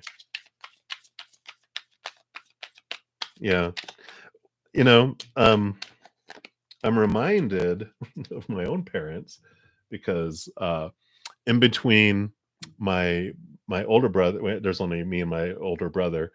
In between my older brother and me, my dad actually cheated on my mom, and then she spent like all this time wanting, to try to keep him, and so they supposedly having another baby was going to help keep them together, and but then like a lot of our lives, my dad kept on telling her that when we were old enough, he was gonna leave, and sure enough, when I was, like, 16, 17, he felt we were old enough, and that's when he left, and, my mom just carried this burden of pain her entire life that she didn't make him happy, even though she did so much trying to, and it was a beautiful aha moment for her when we had a conversation probably within 5, 6 years ago even. This was after 30 years or so, and or more. And I told her, I go, if you were the one that didn't make him happy, he would have stopped at number two. But he got married a second time, and then that ended, and he had dated other people in between, ended up with wife number three. That ended up dating other people in between, and he's with someone, wonderful now. But he learned, I go, he was unhappy on the inside, and you couldn't make him happy. Because otherwise, if you could have, someone along the lines out of all those handful of individuals, he would have been happy, but he was searching on the inside for himself. And we're all taught, of course, that we are responsible to make other people happy. No one can make us happy except ourselves. We can't make anyone else happy. They have to choose. You can give someone the entire world. They could still choose to be unhappy because that's what's going on inside of them, and it has nothing to do with you. We can make it an easier or a harder decision for someone to choose to love themselves, but it's always their choice of whether they're going to love themselves or not. So, yeah, exactly. Um, yeah. So here's the Emperor card. This is coming in, and this is like, there it goes. Very bright card. But this is you taking command over your life. You're no longer going to be at the whim of someone else thinking that I was, a servant in the kingdom. Almost feel like that was like you felt like your role was, I'm your servant, right? Yeah, yeah. And it's like you get to rule your kingdom now. It's like I'm the one that gets to decide things, no longer anyone else. I get to be the one that rules over my kingdom. Let me see what else you have here. Yeah, and you have the 10 of Pentacles. 10 of Pentacles is one of the most abundant cards. So you do have abundance coming in. You do have this feeling of wholeness and completeness coming in your life. And I really feel like it's because you're like, I'm not going to be at anyone's whim anymore. I get to decide I'm going to feel this wholeness, and you're going to feel this strength that you haven't felt before because of it. Yeah, because you have the 2 of Pentacles. So you do have these external choices that are coming in your outside world, and this is about you balancing it and going, you know what? I want what I want, and I'm gonna choose what I want because I'm not gonna be waiting around. And again, I think there had me tell you my mom's story for a reason because she tried, bless her heart, even after he asked her for a divorce. They didn't divorce for like 3 or 4 years after he asked for one because they were properties and all this other stuff they had to figure out, and my mom prayed every day that she could keep him and that God would change his heart and da da da da da, and I'm like, "Why don't you just pray what's best for you, and not necessarily that he's the one that's best for you, mom? Because just pray for God bless my life and for my highest experience," instead of going, "I want him back," and it's like, "Oh, I thought you wanted what's best for you." Why you keep on asking for him to come back, you know? And so, like, there's this freedom in this. Again, this is happening on purpose, for purpose for you too. And I really feel like it's a very empowering time for you because you're going to be separating your worth from the outside world and finding, like he is on his journey. It's a great mirror for you to go, you get to choose for you too. You don't have to have everything dependent on all of that. So I do love that for you. I really feel it's going to be a freeing thing for you. So I know it's tough, and sometimes you feel alone and lonely, but just know you have this beautiful bundle of unconditional love inside of you that just thinks you are the greatest thing in the world. Absolutely. So hopefully that helps a little bit there. And if anyone else, if you have additional questions, you can sure ask. If anyone else would like to ask any questions of Spirit, please pop it down below. And of course, if you haven't subscribed to my channel yet, I really appreciate you considering doing so. It allows you to chat and ask for readings here in this chat room. Also, I go live. I've been going live like usually around noon on Saturdays and Sundays on YouTube. Sometimes I go in later night on Fridays and Instagram on Saturday nights. I started doing this as part of my YouTube subscriber marathon, but I love it so much. And I love connecting with all of you that I'm going to start doing it on a regular basis. I'm just waiting for the Mercury retrograde to end and get some other stuff in order and figure out when I'm going to do it, where, and how long. So be sure to tune into my social media because I'll be putting out some announcement around that maybe next week. I'll see how it goes with everything going on in my life right now. So I do appreciate all of you for coming in here. And if anyone else has anything else they want to pop down here for questions, feel free to do so. I do want to pull another card here. I feel like these Art of Manifestation want a message for someone that is going to watch this on the replay or that is in the room that doesn't want to ask out loud, which I understand. So let's take a look here. Okay. Card came right out right away. It says compromise. Let's see if I can get it to focus here. Come on. There it goes. Beautiful card. It says, are you in a situation where you need to make a compromise, or are you compromising too much? This card asks you to review your position and be sure to find a solution that takes the need of all parties into account, including yourself. So I love that message for us. All right. Hey, is that Gia? Is that how you pronounce that? I probably murdered that. I apologize. And you want to know why they fall in love with you? Or will they? Or you're wondering why they're falling for you?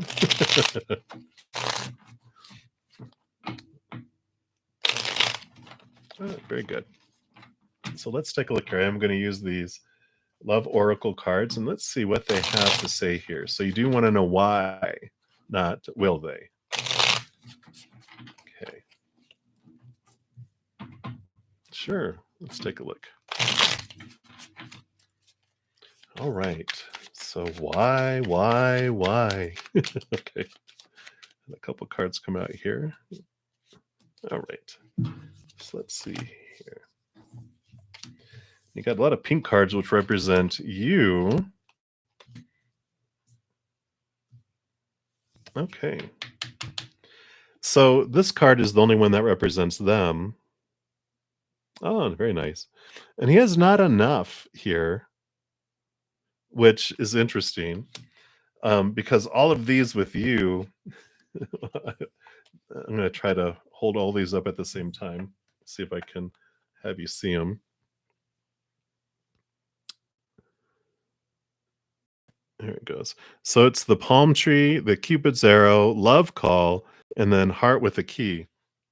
And with that in combination, with this not enough, I almost feel like the reason why he fell in love with you is because um he sees you in so many different ways. He's just like in awe of your uh it's like Cupid's arrow, right? It's like psh, he just was like so enthralled with you and he just saw who you were and he just loves and he was just like it was like he got shot by Cupid's arrow, you know. I don't really feel like love at first sight, like where he saw you and oh, but he was just like, hmm. And then he got to talk to you, you know, with that phone call, the love call, the heart with the key, the palm tree.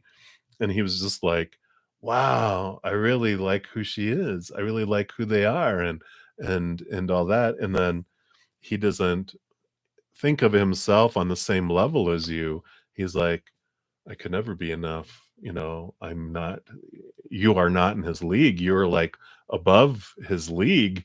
But he's just was enamored with who you were and how you presented yourself. It was just like he couldn't help it, it feels like.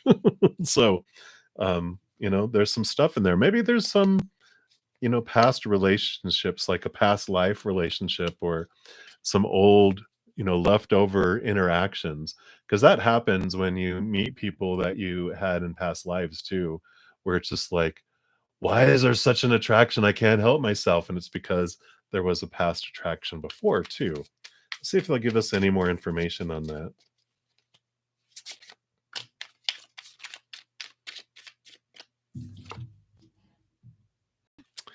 Yeah, we got the camera here, which this is like memories. This is like looking back into the past. So this kind of confirms that for me. Well, you know, I kind of am not a huge believer in like twin flame and the soulmate and the one, because we on the other side, we're not married. We're all drops in this huge sea of love, but our relationships here are for our experiences, for our growth. And we gain bonds with each other, but I kind of feel more it's like you've been in a lot of the same uh scenarios, different types throughout life. You know, we have soul groups that's almost like an actor troupe. You know, we all play different parts in the plays, but they keep you know, we keep recycling roles and taking on different roles and different perceptions because we want to be able to really hone our acting skills, you know, if you know what I'm meaning. It's like we just see things from different perceptions in different directions. Like maybe when last lifetime you were just like, and they were like, "Why do you love me so much?" And you're just like, "I can't help it," you know? But just, you know, I feel like it's very karmic, a very karmic type of relationship, and the attraction there is very energetic, there, where they just almost can't help themselves, you know? But they do. There was things within you that did spark them though too, and I feel like it was your it's the energy you have. It's almost like you glow, and you might have heard this from other people too. I kind of feel like people are like, "You just light a room up when you come in.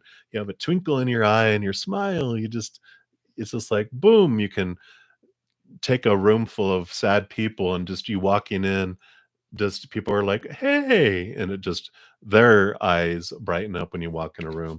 I kind of feel like that just is huge for him. And like I said, he feels like he's not enough. That you're on a completely different level, and so and I'm not sure. They're not telling me like your romantic connection with each other or not, but it is like they are. Uh, you give them any attention and they're just like, "Wow, talk to me," you know? So they'll take anything you do as this wonderful blessing in their lives. So it's really like, I don't want to say it's stalker-ish, because they don't ever want to make you feel uncomfortable, but they're just like enamored with you. So it's a good thing, right? Unless it's unwanted, then you're just like, leave me alone. Then if it's a karmic relationship, you're like, okay, let's get this contract taken care of. What needs to happen here. Okay, let's take a look here. I pulled these runic tarot, so let's see what he currently thinks about you here.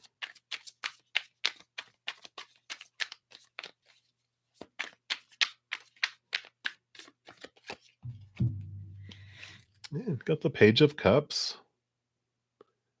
So cups are emotions, and pages. Let's see here. Trying to get it to where it's not so. Focus, focus, please focus. There it goes. So see, this is the Ace of Cups up here, and so this is like this higher love, this new level of love, a new level of feeling for you, and that's a very um I don't want to say passionate. That's more wands, but it's a very loving feeling, an unconditionally loving feeling. So that's what I feel they have for you. Yeah. Well, that would be the karmic relationship, right? Like he feels like there's this spiritual connection. Okay. So there is passion. I when I had the Page of Cups, I was like, well, not really passion. That's more wands. Well, here's the wands. So there is this new level of energy, and that can be spiritual energy too. He just feels this connection on a higher level, like karma, this soul group, this connection that you have had, and so that's why he feels like it's something that goes beyond this lifetime. That it goes into past lifetimes, that you've had these experiences together in different scenarios and different types of because love is so expansive, right? We think passion, love, but it's like friendships in past lives, family, that you were family in past lives, that you were romantically involved in past lives. There's all this energy, and it's not just you two. Of course, there's a group of people that we're all interacting together, but you two have come across each other's path in this lifetime for this. So definitely, we'll see. Let's ask why have you come across each other's path in this lifetime?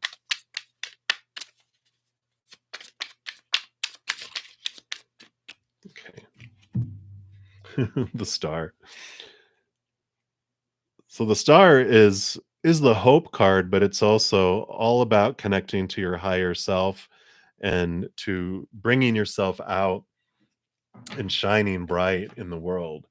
So, I feel like um, he agreed in this lifetime to be the one to show you how bright of a star that you are, and like that glowiness I said earlier about, they're like, you just don't know how amazing you are.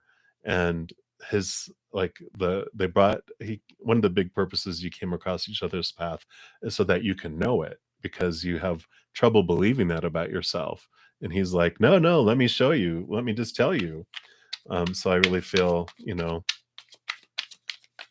that's what he's looking for.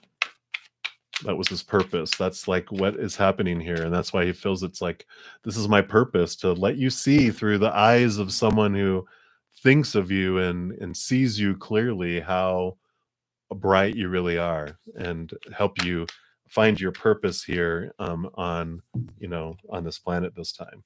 Yeah. Oh my gosh. Yeah, the King and the Queen of Wands popping up here. So divine counterparts. So definitely there's this, Wands again is a spiritual connection.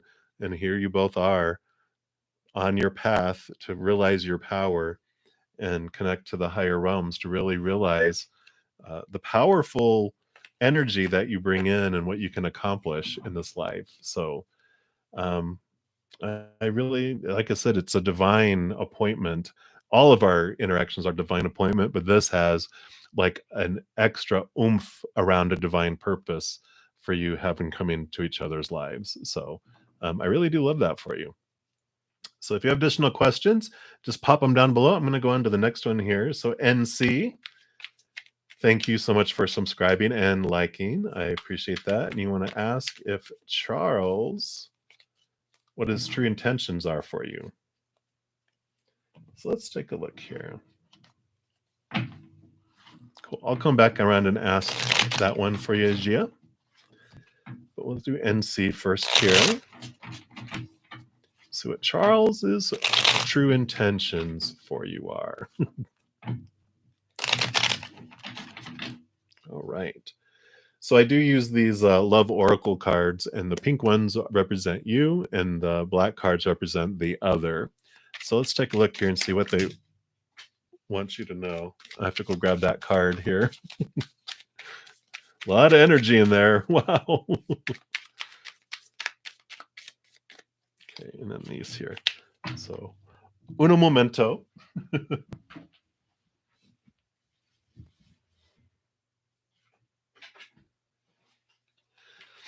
That one went way under there. Okay.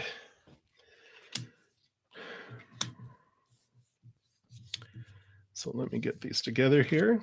So the card that went flying was I like you. So that would be a yes. Well, he likes you, and then he also has the boat. So this is an adventure that he's looking at here, and so he like his intentions for you is not to take you on a ride, but is to have an adventure, to have this journey. And I'm not sure if it's a long boat ride or a short one. Um, so we'll take a look here because for you, you have the axe that came up here. I'm going to show all four cards to you first. So you have that one. Yeah. Outdated thinking. So I feel like that what this is what that axe is that you're chopping away outdated thinking about yourself and others. Grow with the snake.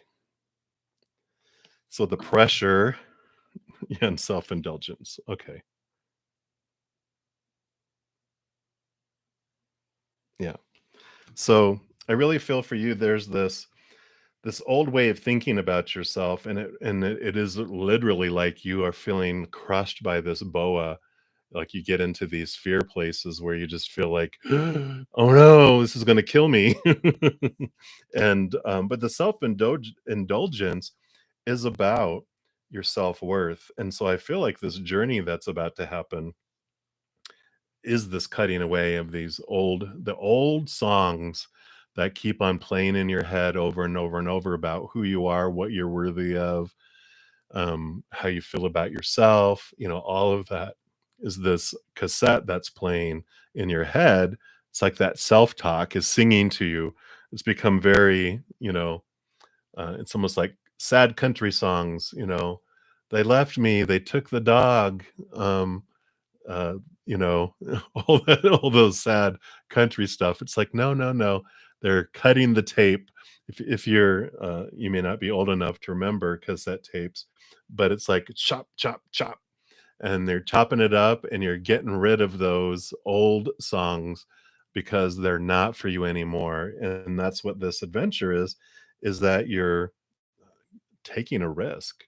You're gonna allow yourself to go to places that you haven't gone before, do things that you haven't gone before because you're tired of feeling that fear. In fact, it's like that you're cutting the snake off of you, right? You're like, "No more. This boa constrictor is not gonna take the life out of me. I'm gonna cut it away and get rid of that." Um, so hopefully that, gives you some direction there. Let me take a look here.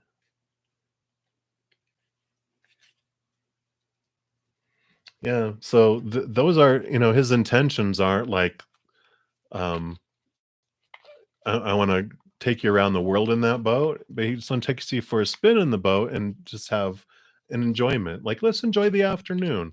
Um, the snake around you is all these plans and the future and, because there's all those songs telling you about who you're supposed to be and what's supposed to happen, should, need to, have to, and it's like you're axing those, and it's like you're allowing yourself to be just now, whatever happens in the now, instead of having to plan all those things, because that's that boa constrictor.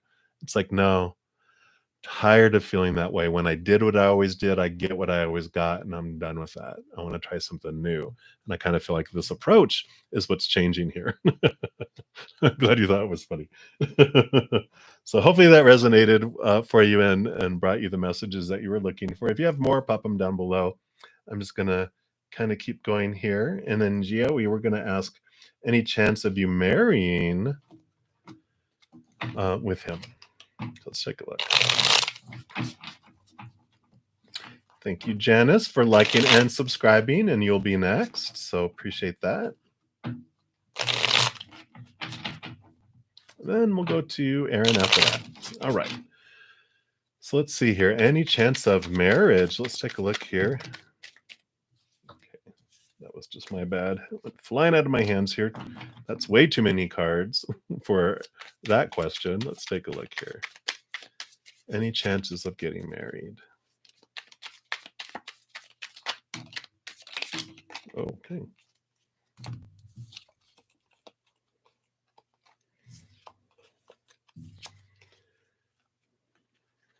Well, so let me just get these organized here. I like this. They're like, here's that soulmate card you were wondering about, like twin flames, but this is like we have many soulmates in our lives. Um, there it is an option. It's like it's one of the options on the key ring. Engagement is one of the options on the key ring. So there is definitely a possibility. Now on your side, you have the axe here. So what they're saying is that the uh, the decision is in your hands, because that axe um, has you get to decide if you cut him out of your life or not. So I like that empowerment that's coming with that. So it's like it's definitely a possibility among those, but it is up to you. So I like that. I can take a quick sip of water here.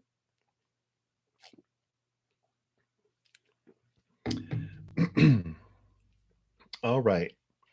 So, Janice, you wanted to know, is there any chance for you and Z to have a friendship with benefits? Oh, okay. Let's take a look here and see what they have to say here. Hey, Queen Libra, welcome. I'm going to do answer Janice's, and then I have Aaron, and then you'll be next after that. Ah, understandable. You never know. So let's see here. With you and Z. Okay. FWB, right? Let's see here. Yeah.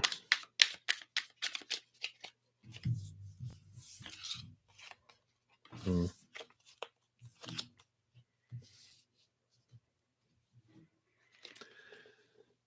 So the only card that came up for him is this black one, which is the snake. And for me, that represents that he's growing, he's shedding old skin, he's moving into a new place in his life. So for me, that's like a because for you, you got girl with a snake, but you also have um this whole cassette is about outdating thinking and having this song going in your head, and you have the sword and the rose. which is clarity, truth, revelation, and you have the healing heart here too. And I kind of feel like this is a great combination here for you because, like, he has this way of thinking about things and he's growing. And so he's like on the far right. And I don't mean this politically or anything at all. So please, no one bring that up because I don't like politics. um, I don't like the energy of politics. This is like you're on this side of thinking about relationships, and he's on this side, and you're wanting to like go, come here. But and then he's wanting you to come here. And so it is this movement on purpose that you're in this place to where there's like this happy medium in between the two. So it's like he can be more open and you can be more open as well, right? And so I feel like there's like you letting go of like all this definition around what a friends with benefits would be, and that he's letting more and more let go his old ways of thinking how things are supposed to be as well.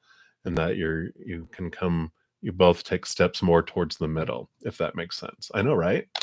I'm like, hmm. So that's as much as that they are saying, if that makes sense. It's like let that cassette go, and he's letting his skin grow and he's growing, and so it's like he's becoming more open to things than he used to, and they're also saying that you can as well. Very, very interesting. So we'll see. I think you know what they mean. So hopefully that resonates. If you want more clarity, you can ask. If you don't want to talk about it in out in the open, if you're on Instagram, you can always DM me. Yeah, exactly. You have different ideas of like what it's supposed to be and how emotionally involved you're supposed to be or not, or and it's like, well, no, no, no, it's just this. I don't know why they just show me Pretty Woman where when she goes, no, no, I don't kiss. You're just like, what? So if that makes sense. Oh my goodness. Oh my goodness. Okay, good. Perfect. All right. So that was Janice. And all right, Aaron. Hey again. Good to see you. Yes, you'd have to talk about it. So let's see here. Aaron, you have multiple degrees. Yes. Yeah, absolutely. My pleasure, Janice. Thank you so much.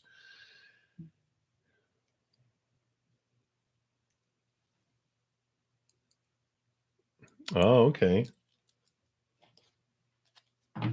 Show me the money. No, I know that's not what you're looking for, but that's the I just had that from that movie with Tom Cruise. No, was it Tom Cruise? Where he's standing up on his desk. Show me the money. Show me the money.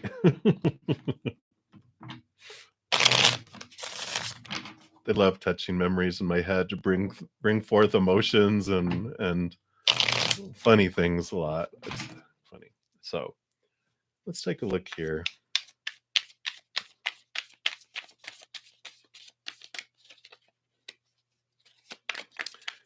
Let's talk about efforts, cause and effect, reaping what sowing. Oh, almost lost that one. All right. So now with this top one too. Hmm. So you have the moon card coming in here first. Oh my gosh. There it goes. The first thing I heard was, I love you to the moon and back. Then you have the 5 of cups.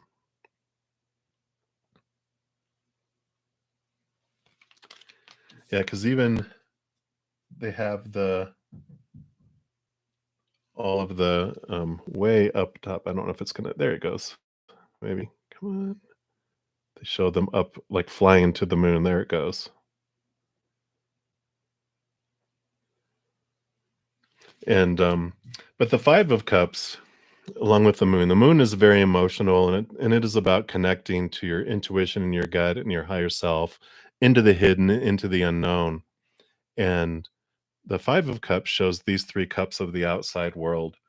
And so they are the 3 cups of the outside world have to do with relationships, situations like job, education, social status, whatever, our bodies, our possessions, our bank accounts, things. So it's relationships, situations, and things are the 3 cups we're told to drink from. But those things are unstable and they don't fulfill us much, if at all. So when we drink of relationships, because people change or they pass away, so they are not, eternally fulfilling. Situations never stay the same. And of course, our bodies and our possessions and our bank accounts deteriorate, they break down, they catch on fire, they're stolen. And so we learn that those emotions that we have when we're looking to the outside world, that they actually make us feel empty, and we don't feel that wholeness and that completeness. And that moon is like really getting in tune with your subconscious and your what's really going on underneath the surface. It's very emotional, like the cup suit as well. And it's interesting that they are telling me the story of Job, which, when we read it, we're like, oh my God, what did all this happen? Um, the spirit gave me a whole different way of looking at the story of Job, who, lost all his family, all his possessions, his health. I mean, basically, he lost all of those cups, right? Everything was almost taken away from him, almost his life, even. And, the twist that spirit gave to me is like that was the biggest gift that he could have been given, because he realized that all of those things were not fulfilling, because when he lost it all, he still had the greatest thing of all, and that was his relationship to the higher realms. And that it freed him from feeling like he had to have all those things to be happy, that it allowed him to fill up inside like a chalice. You become a chalice where it's like the bride of Christ, right? Where you become the receiver of that love from above, and it fills you up, and then everything overflows out to the world. And you don't feel this exhaustion, you don't feel this need to pursue all of the things of the outside world in desperation, or in order to be loved, lovable, or acceptable, because you realize the love that Creator has for you is unconditional. Nothing you have to do to earn it, nothing you can do to lose it either, and it's all for you because of who you are. And so everything on the outside world becomes extra instead of the need to have. It just becomes above and beyond because you're filling up and overflowing. Anything else that comes in is for you in that. So I kind of feel like that message there for you. I mean, you've done so much, but that was all for you. It's like it's not conditional. The universe has this love and has everything. The Creator has everything. This love for you that is everything that you need. Right. The answer to every question is love, is unconditional love, and that the Creator is there, um, saying, "This is all you need, is to be here now with me in this moment. What else do you need?" Right? So, I kinda feel like that is what they're letting you know with that, in that, um, it's just like that answer, right? The answer to everything is the unconditional love of the Creator. What more? That's really what we're hungering for, because all the other stuff will never fulfill us. So that's like this interesting twist on the story of Job.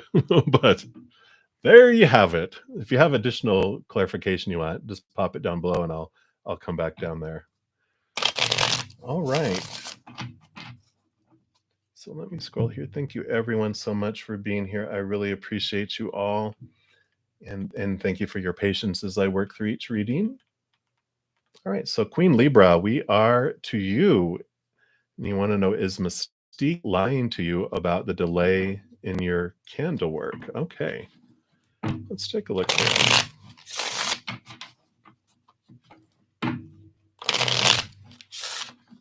And then is that Leah? Leah, you'll be next. Leah, or is that Leah?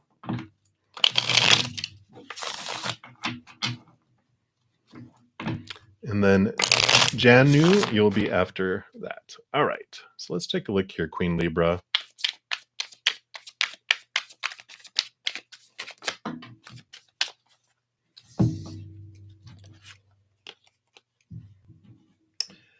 Interesting that you got the Magician card.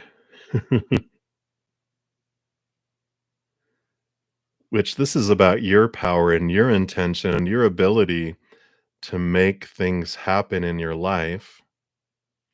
You also have the 10 of Pentacles, which is one of the most abundant cards in the deck about your impact in the outside world and your relation of yourself to the outside world.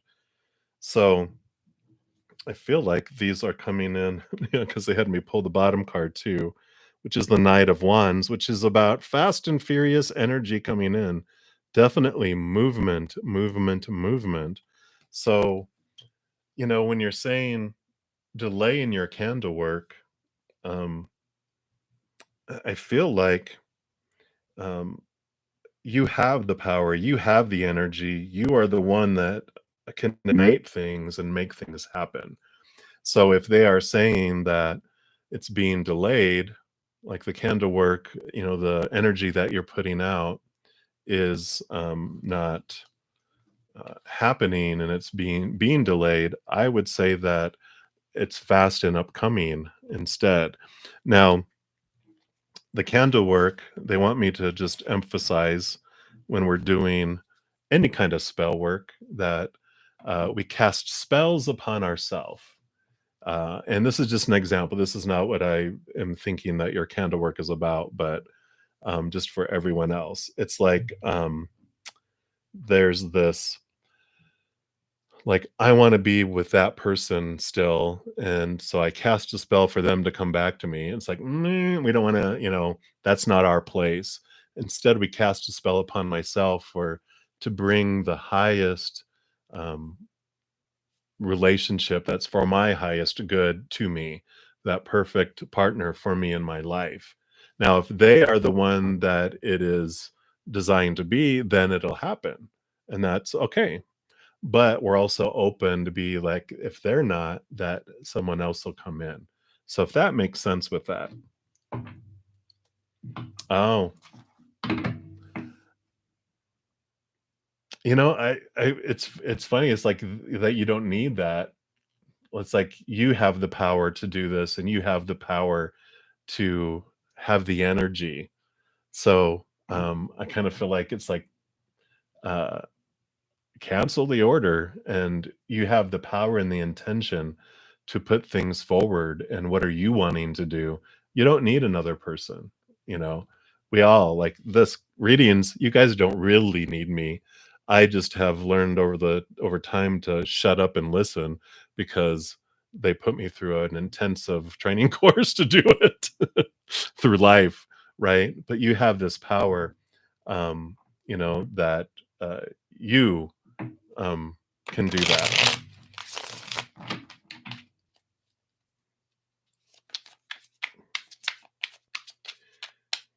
So will she do the spell work that you paid her to do? Okay. That's a different, more specific question. I like that. So we'll ask that one real quick here, Queen Libra.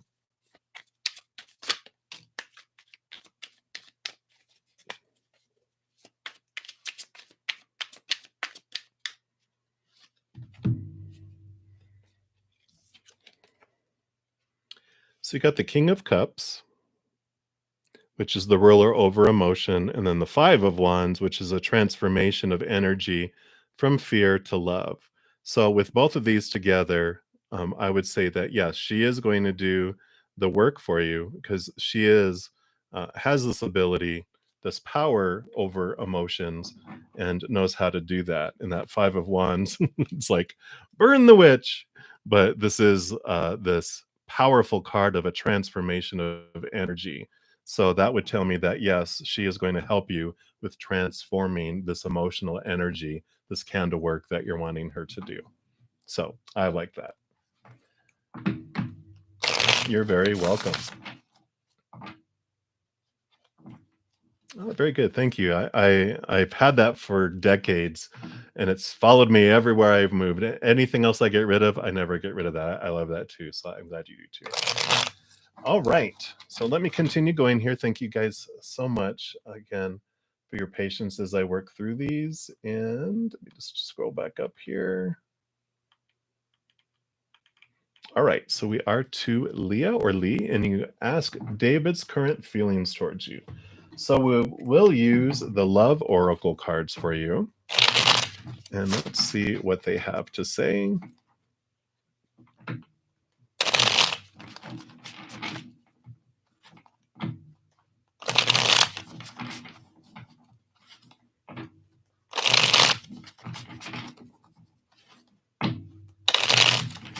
All right. So Leah, let's see here. What? David's current feelings. Okay.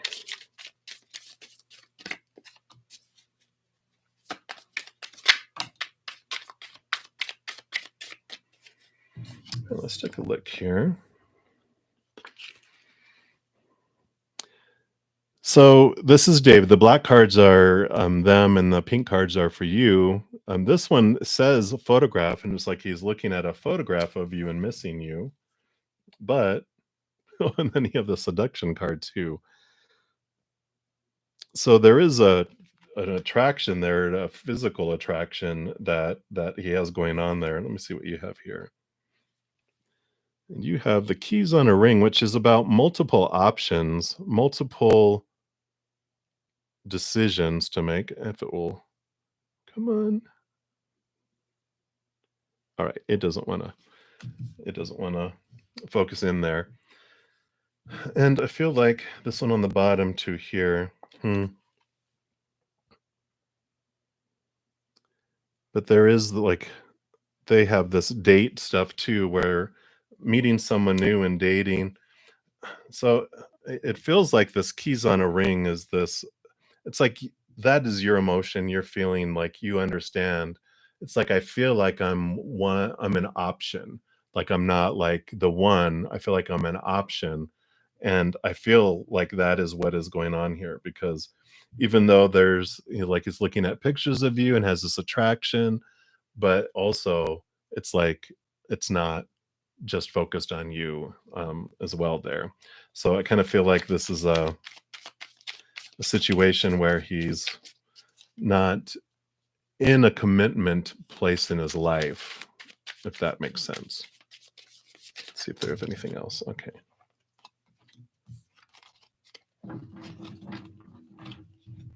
Okay, my goodness. Yeah. So these are him again. He likes you, but he needs time. He's taking his good old time, right? But I feel like it's like this. That's the type of energy that he has coming in here. Oh yeah. So yeah, multiple options, right? So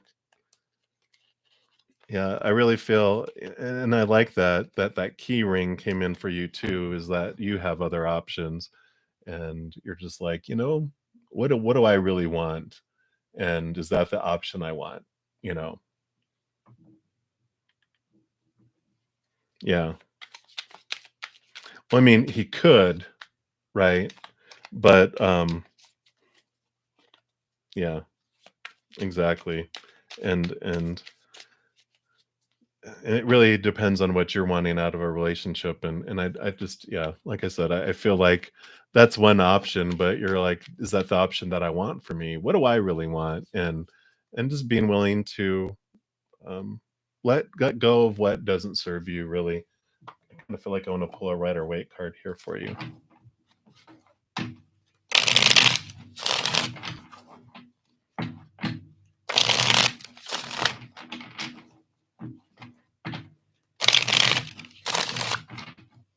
Yeah, I don't blame you. Okay. Oh, yeah. Run for your life. I'm just kidding. Saturn, I mean, the devil card is Capricorn energy, which is about Saturn, and it brings forward um the challenges in our life, our status quo, like our beliefs that we have in it, shakes it up. It challenges us, wants us to do work to transform the way we look at things and think about things, including ourselves, relationships, everything. So whatever, it's happening in your life, it's bringing it to your face. And it does it on purpose for a purpose for us, though. It's not like a punishment or it's a trickster trying to do stuff to us. It's our shadow. It's allowing us to understand things. And if we do the work, if we look inside, understand, why we feel we're only worth a certain thing or worthy of certain things, we transform our lives. And when we do that, Saturn is the taskmaster. It has us do the work, and if we do it, it has a reward that it brings for us as well. So, yeah, this is definitely on purpose for a purpose, and just realize that whatever emotions are bubbling up and whatever feels like it's just, right here, I can't not look at it. It's coming at this time in your life for that purpose for you for this transformation.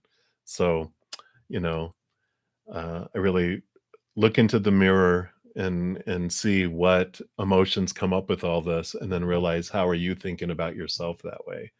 Like, I'm not chosen, why am I not choosing myself, is a common one that I've asked myself for many, many years, many, many times. So hopefully that gives you the direction that you need on there. If you have additional questions, pop them down there, and I'm going to keep going through the list here.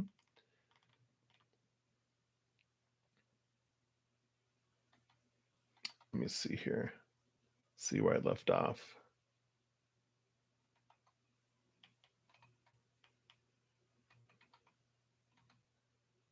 Okay, so Janu 1430, if you're still here, you want to know if Capricorn Cayenne's current feelings and their next action towards you.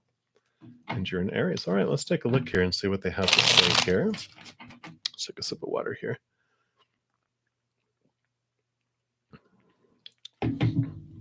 Getting parched today.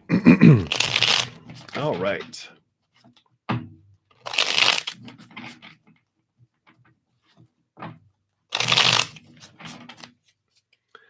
All right, so let's see here.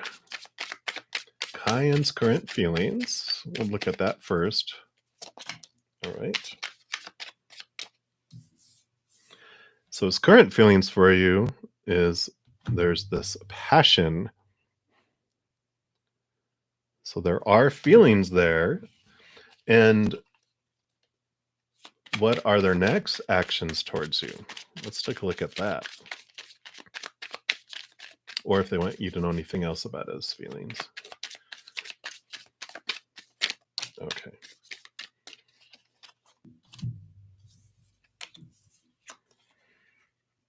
Yeah. So he's got talking here. So he enjoys chatting with you. So that will continue. But there's also this cassette, which is outdated thinking, and almost like cycles. It's like it keeps going, and then it flips aside, and then it plays, and then it flips aside, and it plays. I kind of feel like he has these cycles that he goes on, that they want you to be aware of. And let's see what advice they have for you with this, because I feel like that cycle is like almost like an ebb and flow. And it's funny, it's kind of like he goes near and then he gets scared and he backs off, and then goes in and then he backs off because he gets scared, but then he's attracted and then he backs off. So it's like this. Oh my God, you're breaking my neck. I'm getting whiplash. Are you here or aren't you? And I kind of feel like he has some old fears that it's the story that keeps playing in his head, and that's why he, keeps going back and forth and back and forth. Yeah. So for you, their advice is it's like, you get to become this butterfly. You get to transform. Oh, well, yeah. Because there's this axe The axe is like endings and new beginnings, moving, and the butterfly is like moving to new levels, because the caterpillar dies in order for the butterfly to be born in a way, because the caterpillar becomes caterpillar soup. So it dissolves itself to become something more. And I kind of feel like this during this ebb and flow and this interaction that you're having with him, that you have this opportunity to become someone new as you evaluate what you're learning through the situation, what you're learning through the experience, and you have this opportunity for you to grow through it. And, even though they have this passion, they're talking with this coming and this going and coming and this going, it's like um, it keeps happening because there's this story that goes on inside of you too. Because, of course, he's this mirror for you. And you're like, okay, how am I feeling about myself when his actions towards me are this? And it keeps happening because it's like, okay, I'm learning and I'm growing and I'm evolving. Each time it happens, it takes you closer to moving to a new level on how you feel about yourself, to where instead of you crawling along the ground, you are this beautiful being that flies above things. Whereas before, if you reached like a stream, you couldn't go over it because of how you felt about yourself and where you were in your life. But now, as a butterfly, you just flutter, flutter. Oh, look, a stream, flutter, flutter, flutter. It doesn't impact you like it did before. And I feel like there's this huge evolving of this that you're going through with that. So I really like that is for you. Um, and I feel like that's like what the spirit wants you to know about that interaction. So we will take a look there. All right. If you have additional questions, Janu, just pop them down below. We'll keep going here. Hey, Summer, how are you? Welcome, welcome. Good to see you. And hey, Misha, welcome, welcome. Sorry for anyone else that I've missed here. I'm just scrolling real quick here. All right, Aaron, let's take a look here. So you asked if you'll get married before you're 40, and then I'll look at your other option down here too. Okay. So let's look here. We'll do first, will you get married before 40? Okay, one card came flying out here. And this is girl talk. This is like spending time with friends. So for this, it doesn't seem like it. It seems like um, it's more designed for you to be around groups of people and to focus your energy on what you're doing for others, and really encouraged by Aaron. I was literally thinking encouragement and everything else, and I'm like, oh well, there you go. So it's like your soul before it came down here, it was like, that's nice, but you really want to focus on your impact that you have. Like you have a mission, that you came here to do. And even though you don't remember going, I don't think I did not check that marriage box. Can you check that paperwork again? But I kind of feel like it's like at least up till 40, you're like, I got stuff to do. Like Jesus, he was like, I'm not gonna, get married and stuff because I got stuff that I want to accomplish down here. Let me just read real quick here.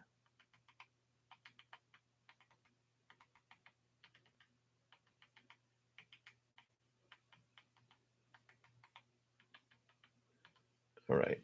So let me answer this other one real quick here too.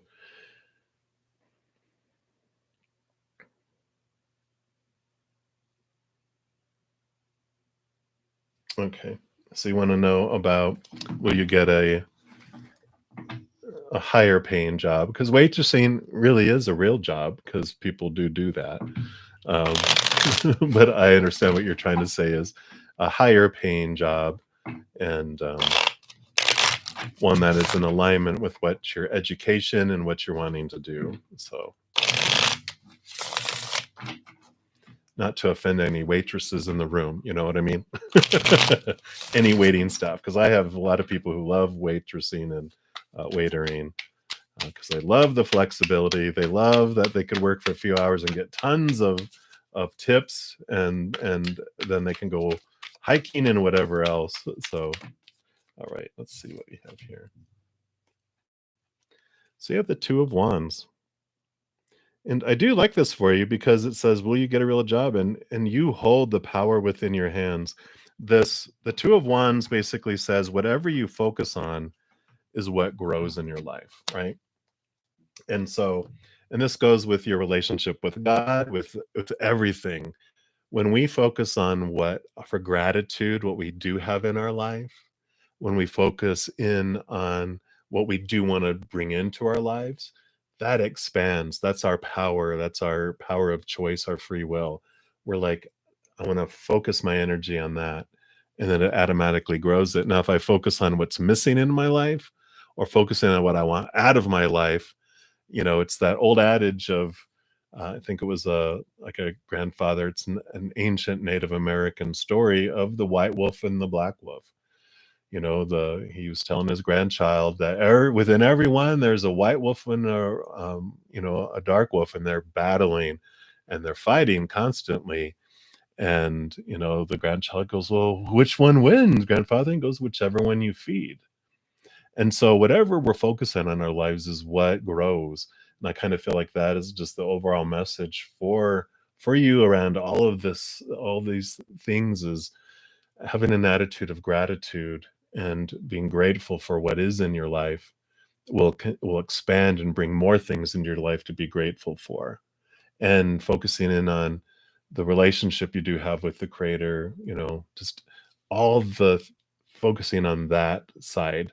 The white wolf, feed the white wolf. That's going to make the white wolf expand and have more wolves, and then you have all this wonderfulness that grows in your life. But I feel like a lot of stuff has happened that have kind of knocked you off course, and knocked you into the darker side of the pond, where it's focusing on what's not there, and then so that's expanding in your life there. So that's what message they're bringing forward on those there. So if you have additional questions, Aaron, just pop them down below. I'm going to keep going here. And Gia, you had asked as well, any range of time for getting married with them, like in the near future, within 3 months or 6 months? Let me see here. I feel like I want to pull a tea leaf card for that question.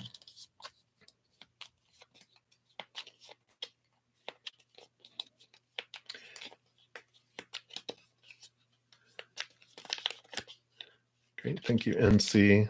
I see you did ask additional questions, so sorry I didn't see that question until now. So yes, you can ask additional questions.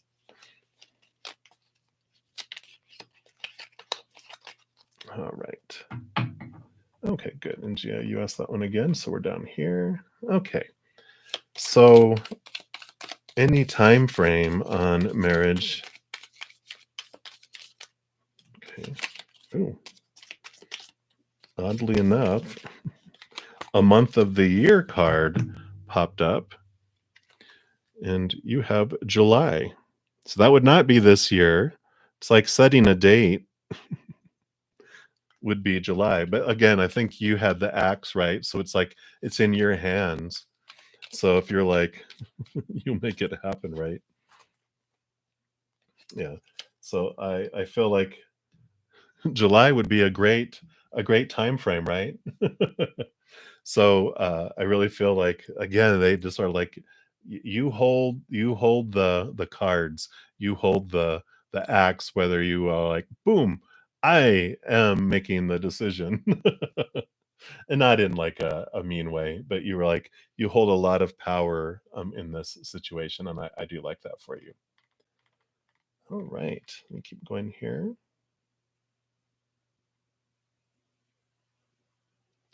And let me see. So Lee, I think you asked me additional questions. Let me just read through here.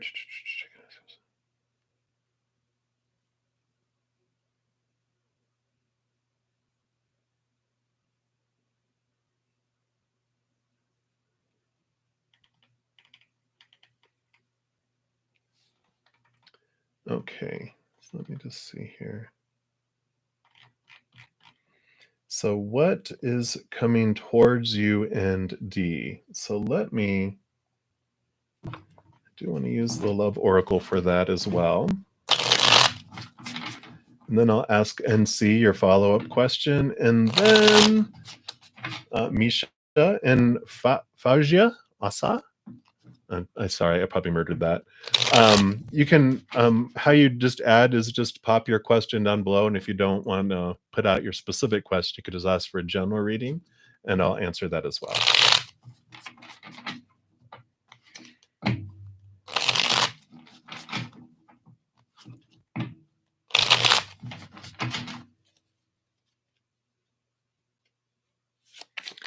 So what is coming towards you, ND? All right.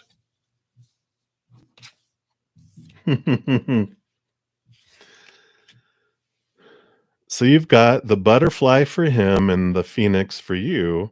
So both of these represent movement from old ways because of course, the caterpillar transforms into a butterfly and the phoenix burns down the ashes and comes out a brand new higher being as well.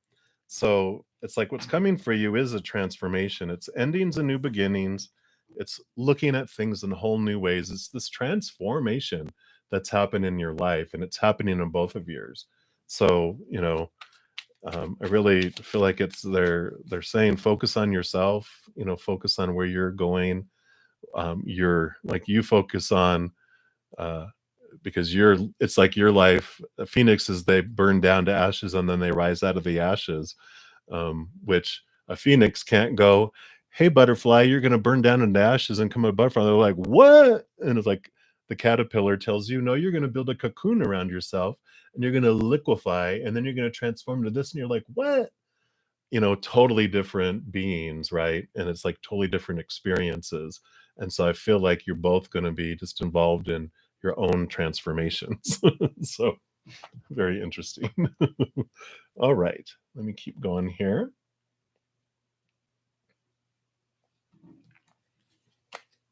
All right.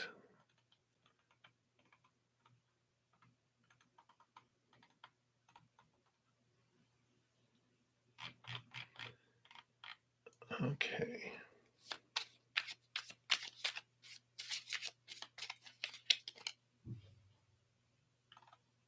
We'll take a look here. So I think, oh, you asked what his true intentions were for you, and now you're asking what feelings that he has for you. Okay, let's take a look here. So Charles's feelings for you. Kind of feel like this is what came up. It's like they do have emotions for you.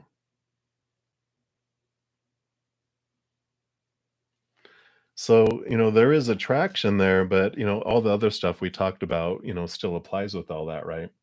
So, I would still follow all that other advice and what they were focusing on the last question, because those are so similar with each other there. All right. So let me look here, see where we are at. I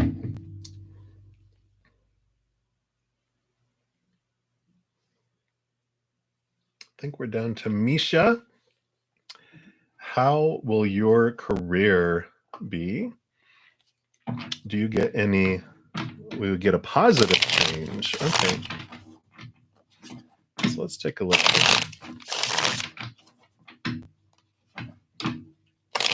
Actually, Misha, this is going to be your reading. That was someone else's. So, all right. So, any positive change in your career? Spirit, what would you like Misha to know?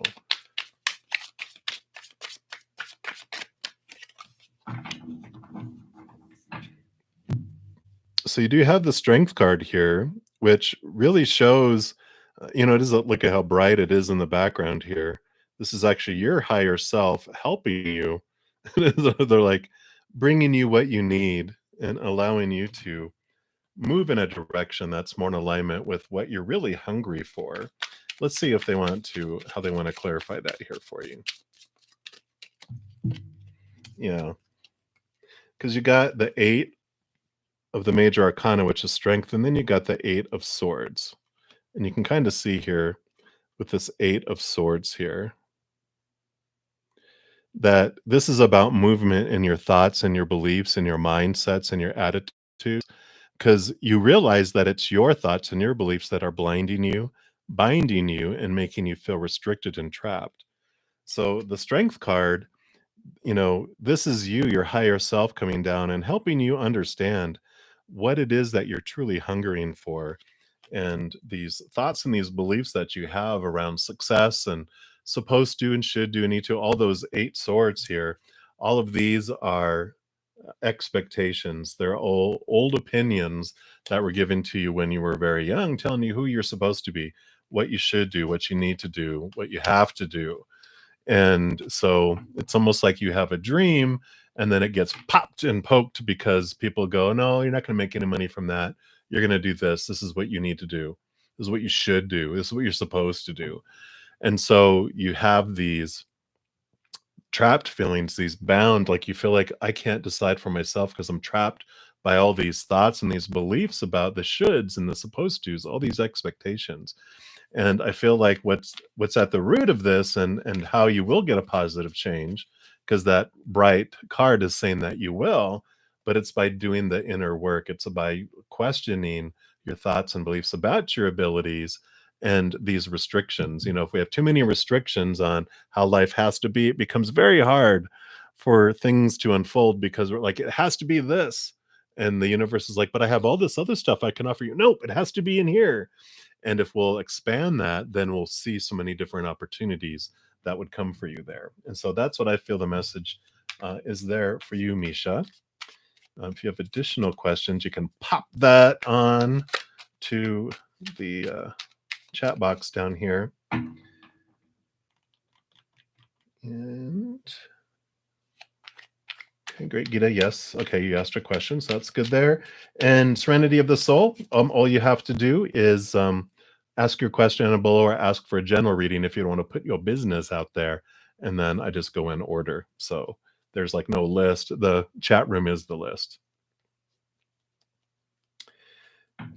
So we'll take a look here. And Aaron, so what you're supposed to do with your love life and everything in your life and bringing long-term relationship into your life, they have those 2 of wands. It's focus on gratitude for what is in your life, and then that opens up to bring more, because if you're focused on lack and what's missing in your life, we're basically in a microphone telling the creator, I enjoy lack. Please bring me more lack, because that's what we're focusing on is lack, lack, lack. They don't hear the I don't want lack in my life. All they hear is I don't want lack in my life. And they're like, oh, another order of lack. It's like, no, because that's the energy that we're putting out and focusing on. So gratitude, gratitude, gratitude for what you do have in your life, and to send energy for what you do want to have come into your life.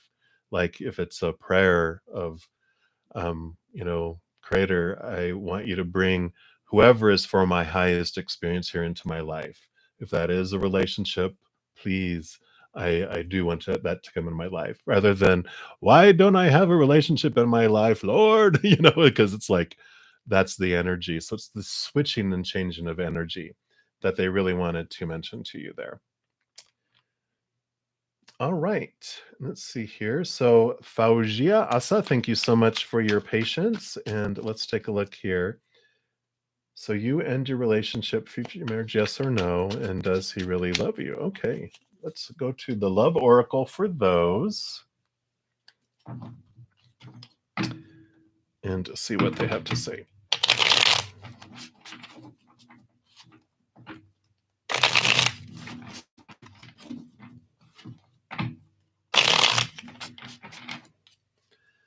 So, first we'll ask about future marriage, yes or no?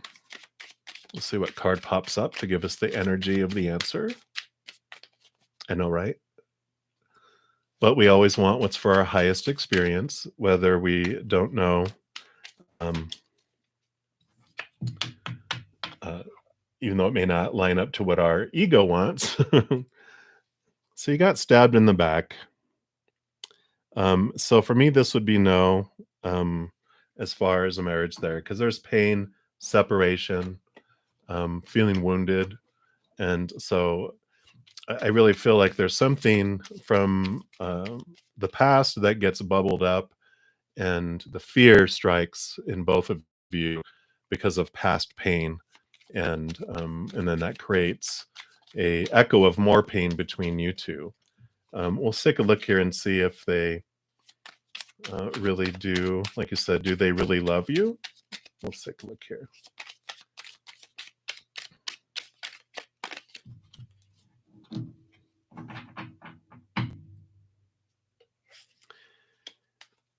So you did get the twin flames card that popped out, which for me with spirit, because we have this understanding about twin flames, that it's about divine appointments. It's about this is divinely guided that you're in each other's life. But this is you, though. The pink card is you and your emotions, and it feels like, again, this hurt. I feel like it's going to be something that happens with you where you're just like, I just can't deal with it anymore. Um, but I still want to see, they want you to know that first, that it's something that happens that triggers where it's not like you're calling it off. Yeah. And then you meeting someone new,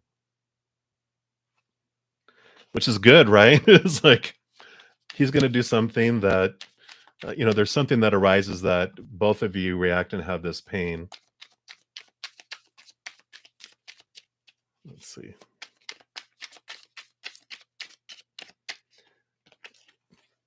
And you have the mirror, the golden mirror coming up here. So again, the mirror and the twin flames and all that is the story of that he's in your life for a mirror to reflect back to you for yourself. They're avoiding the question, thank you, for what his true feelings are for you, because it's like they're wanting to, focus in on you and your emotions, what's going on with you, and just being aware of the pain that I don't even know if that pain might have already come up too. Like there was some actions that happened where the pain popped up, but yeah, they're just saying he's a mirror for you. Focus on you. What are you seeing in the mirror? It's coming back to you. It's coming back to you. It keeps coming back to you. Um, and looking at that. Yeah, I was trying. I kept on pushing them. They're like, "Nope, nope, nope, nope." So, uh, at least today, they're not giving you that answer because I tried. Because I know how it is. I wanna know, but, they're not giving you that second. They wanted you to focus on that first answer about that, no, it's not gonna be a future marriage. There's some pain that comes up, but you're the one that ends up calling it off because of that phone, holding the phone away, and, um, and that you do end up finding someone else in the future. So, that's nice, hopeful stuff, at least they gave you. Like, "We're not gonna give you this, but we're gonna give you that." So, hopefully that helped there. I know it's a tough situation. Alright.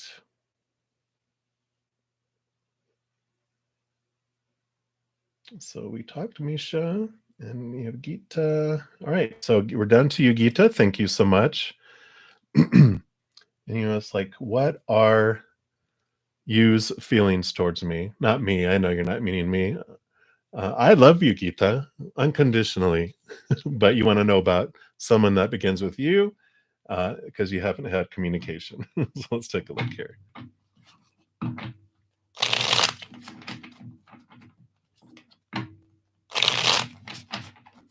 Welcome back, Dale. Sorry, I just saw you came back now.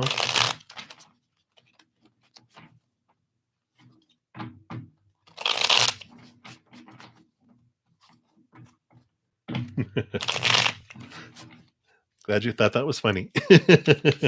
All right, so let's take a look here. What are you's feelings towards you? Okay. Anything else?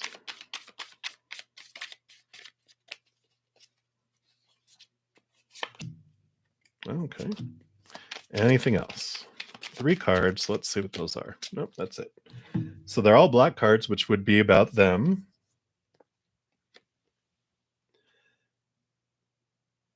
So first we have the runner card, which does have to do with about codependency. Got the camera card, which does have to, about looking and reminding of the past and ascending, seen above things. So I really, it's interesting because there's like this combination here. Because when I first saw the runner card and the camera card, it basically is that you remind him of someone else in his life before. And like there's certain things about you that remind, and these are things that were concerning with him when he was younger in his life. I almost think it's like a mother aunt, something like that, where they were very there's a very strong codependent relationship between them. And that's why I feel like it's like mother son, almost that kind of a situation where he was just kept under thumb, and and um, this uh, giving, and wouldn't let him do anything. He could only receive, and so he felt like he couldn't give back. But um, he also sees this different part of you. So he sees you from this higher perspective of someone who's moved past a lot of that type of stuff. And so he's reminded of it, but it's almost like your actions um don't necessarily mirror that, but there's something about what you do and how you do it. It's like you like doing stuff for them, and like you give him them that stuff, and then he's like, but you also are like, hey, but you're buying me lunch, or something like that. And he's like, oh, but you oh, so you are gonna let me give to you. It's like this different um way of looking at it, if that makes sense. So um so he saw that, and like the no communication though. I feel, oh, another car popped out, so let's take a look here. Yeah. So look, he's the runner and the chaser in codependent relationships. So um there is this because of this memory, because of this interaction, that's why he backs off, because when it does become overwhelming. But then I feel like he's working out some stuff, and I kind of feel like there's this patience. I do want to pull some Sun and Moon Tarot for you, just for advice, because this is what he's thinking, this is what he's feeling, and it's like that's why he cut off the communication momentarily, because I hate to say it, you reminded him of his mother. Ah. But let's take a look here. We'll put that, you reminded him of his relationship with his mother. That's better. All right.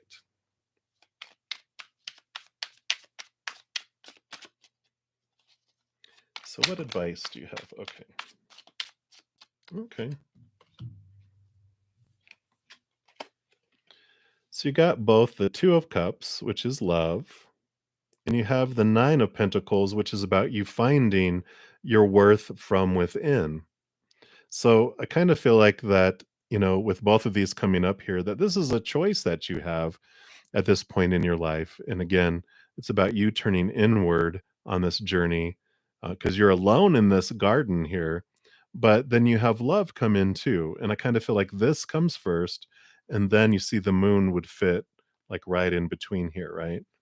And so this separation, this silence that has come, nothing happens by accident, right? So there is this pause. There is, for you coming to this reading today, for you to go, okay, let me see. So my actions remind him of his relationship with his mother. What does his relationship with me remind me of? And what am I seeing in this mirror of our relationship? What can I look at? What can I understand about how I'm feeling right now? When's the last time I felt like this? and keep going back and seeing what was at the root of these feelings, because you're coming to this wonderful place where you feel this inner satisfaction in your relationship to the outside world and your abundance and that kind of thing. And it's like, oh, okay, you know, now I can look at why is his actions triggering stuff inside me. Excuse me. So that's what I feel they're wanting you to know around this specific situation there. So hope that helps. I know it's like, ah, I know. Oh no. So he doesn't like his mom. That makes sense because of the relationship. So, and you can't help it. You can't help what he sees in the mirror when he looks. If he's like, oh, something that triggers that just makes him like, so he's got his stuff to work on, like all of us. So, but I just take the opportunity for the silence to work on you and to understand, like it's like a pause before you move into the next phase of either with them or a different relationship coming in. So I like that. All righty.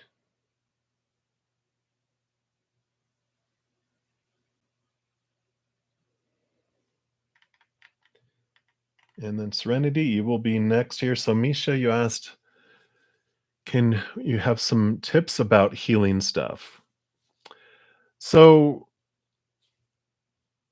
and you're talking about the healing of your pain and of the um those wonderful beautiful pricks in our heart and those cuts that feel so deep. um you know Understanding that the pain in our heart that we feel is not heartbreak, it's our heart going into fight or flight mode. It is like when someone goes "Boo!" and scares you and you're like and you feel that. Well, the reason it keeps hurting is we keep looping the belief, we keep looping the fear over and over again. We don't take an off ramp from it.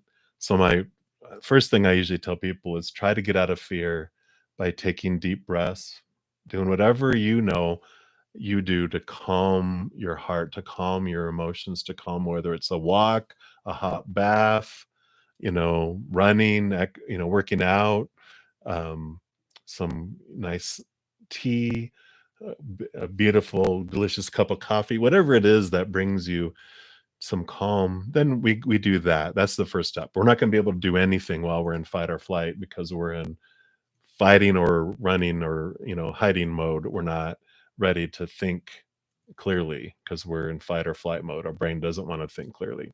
It just wants us to be safe and to get back in control again.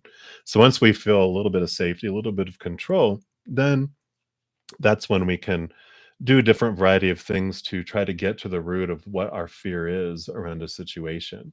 There's some great books out there, life-changing ones. I mentioned a couple here, actually a couple hours ago. I can't believe I've been on here for 3 hours. Time just flies by. There's no time with spirit, evidently. Um, I'm always surprised when I look and see that it's been 3 hours. But The Presence Process by Michael Brown, life changing book. The Path to Love by Deepak Chopra, an amazing life changing book about getting into the understanding the love for ourselves. Uh, there's a free resource, thework.com. It's just THEWWORK.com. It's Byron Katie. Wonderful. She has wonderful reflection tools on how we can get into really what we're seeing and what's at the root of things. So those are some great resources that you can check out. And if anyone else has any books or things that helped you with your heartache and to be able to understand it more, pop them down here. I'm always interested in more and hearing what you guys helped you on your journeys too. I mean, we're a community, right? We're all in this together. So anything that helped you on your journey, please be happy to share that. So hopefully that helped you there, Misha. And then I'll move on to Serenity here.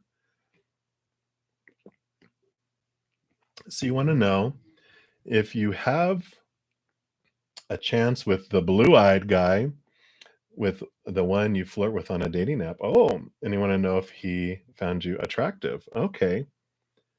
So let's take a look here and see the blue-eyed guy.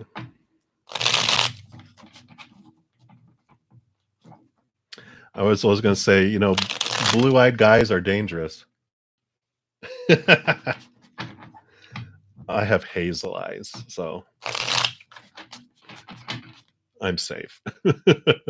All right. So Serenity, let's see what Spirit wants you to know about this blue-eyed guy. Do you have a chance with them? We'll ask that first.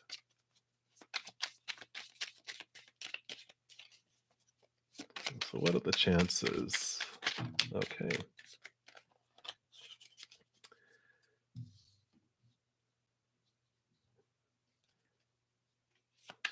Oh.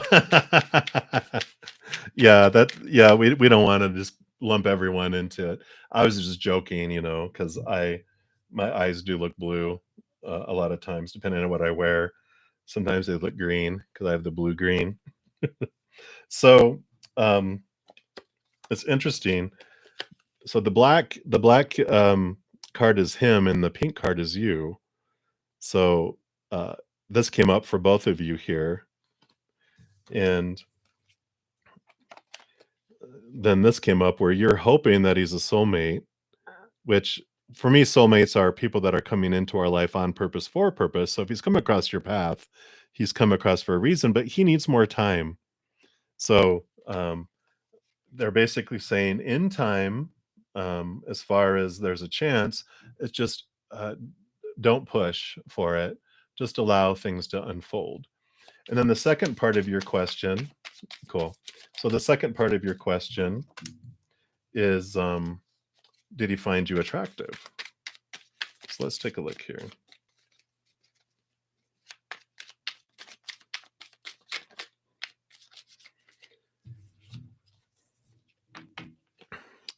So the girl with the snake here, I mean, and it's funny because, this cards can mean so many different things. Spirit brings the message for the card. I usually don't read the bottoms a whole lot, but it's like he finds girls with snakes attractive, is what I hear. It's almost like, um, how guys are attracted with girls with tattoos or whatever. People are interested. It's like, wow, that's kind of sexy. And so I do feel there was an attraction there.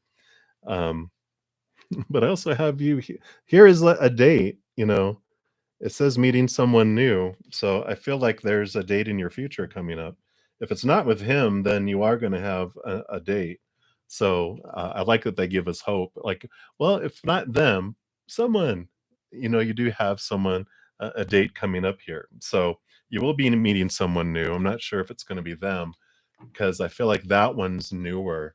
Like, you're gonna get this other offer while you're waiting for the other one, like, take your time, but if another date pops up, don't not do go on it. I was gonna say, don't not go on it, but that's a double negative. So they're like, if I have an opportunity for another one to come up, do it because, don't wait around because it's gonna just take some time. So, just enjoy your time, enjoy your adventure. Don't wait by the phone per se, right?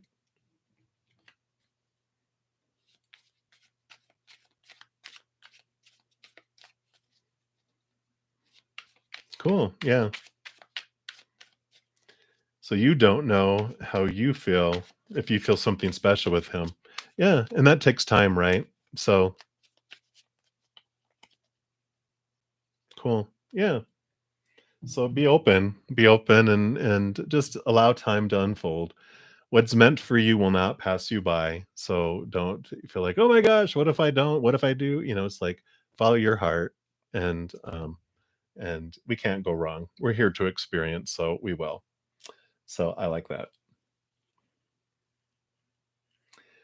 Right, Dale? I love that, Dale. Yeah, definitely. I know when I focused on being grateful for things in my life, it just changes your whole energy, right? All right. And then we have Kaynat, Kaynat. I apologize if I mispronounced that. You just wanna know the truest desire they have for you and what they want from you. Okay, let's take a look here.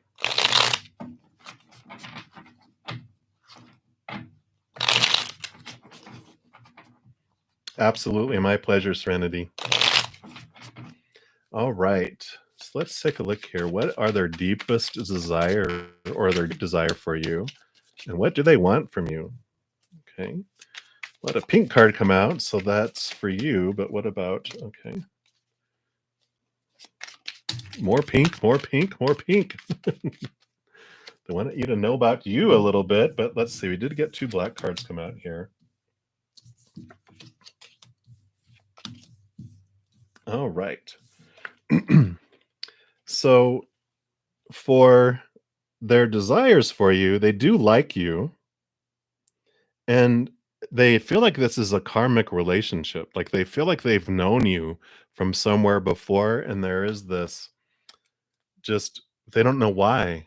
They're just like, I just feel this bond, and they're just like, I have no reason why it should be there, but they just feel like this connection with you, which is interesting because I mean, you got four cards, so you of course this mirror's been coming up forever. I just today's the day of mirrors. It's like trying to get it to focus in. Focus. Okay. Oh, there it goes. About to give up. So there is this mirror of love for you here. Um, and, again, there's this, it almost feels like that. Like, yeah, I feel like I'm looking in my mirror. There's so much we have in common, but um, I have all this stuff that's coming up because you do have this lightning bolt that's coming in. And I kind of feel like that's how it felt with that relationship is like it came out of nowhere. Like it just hits you like a lightning bolt. You're just like, you're like, whoa, what's going on here? Because you have ascending too. So this feels a very, very karmic because this relationship is this mirror, all the stuff that's happening for you is taking you like to this new place, this new level. And this is for KNET, KAYNAT, just to make sure, Serenity, that you're not thinking this one's for you. This is for KNET, which you might just be saying, this is really cool for them. But, you know, I really feel like there's this very karmic feeling around it on their side, but you almost feel kind of like that too, where it's just like this lightning. You just feel static electricity. You just feel like this environment. You're like, this feels weird, but it's just this interesting relationship that's happening and going on there. Um, and he didn't really say what he wants from you because I don't think he knows what he wants from you. He likes you, and he just is like trying to understand what these emotions and these feelings are all about. Let me see if they'll give me anything else here.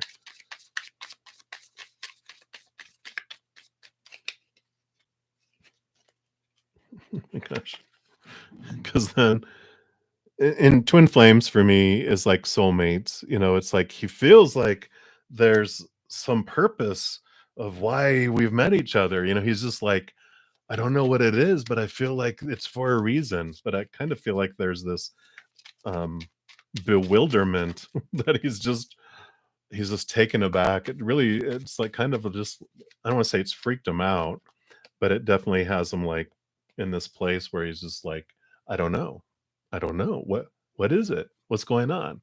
So I know that doesn't maybe bring you what you were looking for there, but it's like because he doesn't know at this point, he's just kind of like, I don't know where this bond and this energy is coming from, but I feel like it's for a purpose, and he's just chill. He's trying to get his head around it and his heart around it as well. So hopefully that helped a little bit there. And let me take a look here.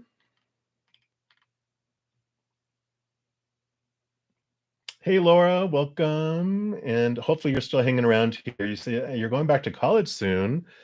Will you successfully finish your studies? We'll take a look here and see what they have to say. And then B, hello, hello, will be with you next.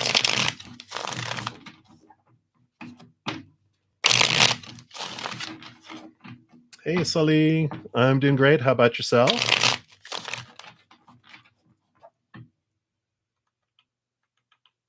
All right, so let's see here.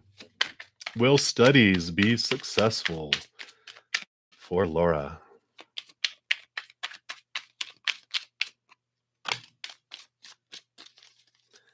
Let's see. One card came out. Let's see. Okay.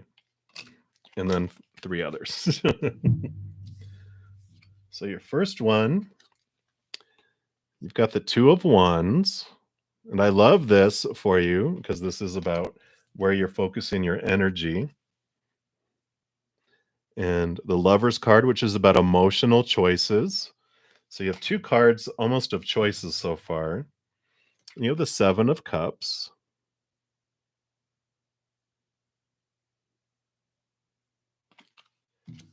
And also the Moon.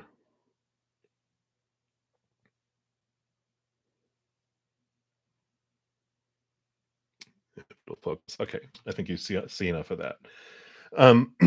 So what they're wanting to talk about first, because they really didn't say, they didn't give me a success or a failure card. They gave me power cards, which is about wherever you focus your energy is what grows. And the Lover's card, which is the power of choice around your emotions, is that every moment we have a choice between the fear of losing a conditional love and that of unconditional love of the higher realms. We get to choose where we're focusing our energy. And whatever we choose, there is no right or wrong, but it expands. So wherever we focus our attention is what expands. And so those first two are them saying, like, you hold it in within your hands on what will happen and what you'll do there. The Seven of Cups is about can be like emotional confusion, in that there's so many emotional choices. And I kind of feel like when you're grasping this during this time, that you get to choose what emotion you want to feel. You're like, well, what do I want to feel in this moment? Whereas before you felt you had no choice. This happens, this is how you have to feel. But you're gaining this awareness around, I can choose whatever emotion I want to feel. So what do I want to feel? And you're getting this power around this clarity. Because the Moon is all about emotion. It's ruled by, it rolls over Cancer signs, which is the Moon is Mother Luna. It is all about our relationship with Mother and nurturing, but it also going into the hidden and the unknown and all this emotional connection. So moons, we have a new moon today. In fact, we have a new moon within the next hour for the new moon in Libra. And if you haven't checked out last week's weekly energy update, that was about this new moon in Libra, because we have all this ability to make these wishes and this balancing coming in today, too, by the way. So I really feel like this is you really getting to understand your emotions, and the power that you have around your emotions is so huge. Like, it's like if you fear taking a test and then you don't do well because you're fearing taking a test, and we go into fight or flight, and we go out of our minds, we can't remember what we studied. It's like you're really learning to grasp your emotions and to calm yourself and to go, you know what? I get to decide what my test scores mean or not. So I'm going to go in and enjoy this test instead of going, oh my God, I have a test to do. I kind of feel like you have this change that goes on during this. And let's see here. Now I would like clarity, if you could please, if Laura will successfully finish her studies, please. Okay. They're like, this, they had this come out here. So you have the Six of Cups. They are going, well, this is nostalgia, looking back at old memories and old emotions and transforming your emotions, old memories, the way you look at things. So again, they're going back to the power of your emotional choices. Can I just have an answer? And they're like, this is what it is all going on for you here. So they're like, yes, of course. So Seven of Swords, this is about your thoughts and your beliefs and your mindsets. That's what swords are your thoughts, your beliefs, your mindsets, your mentalities. Um, and so this is you becoming aware of your thoughts and your beliefs in your head that have been deceiving you. And I feel like those are how you feel about yourself. But yay, they said, but here you go, Wheel of Fortune. This is about a change. It's a success card, it's a fortunate card.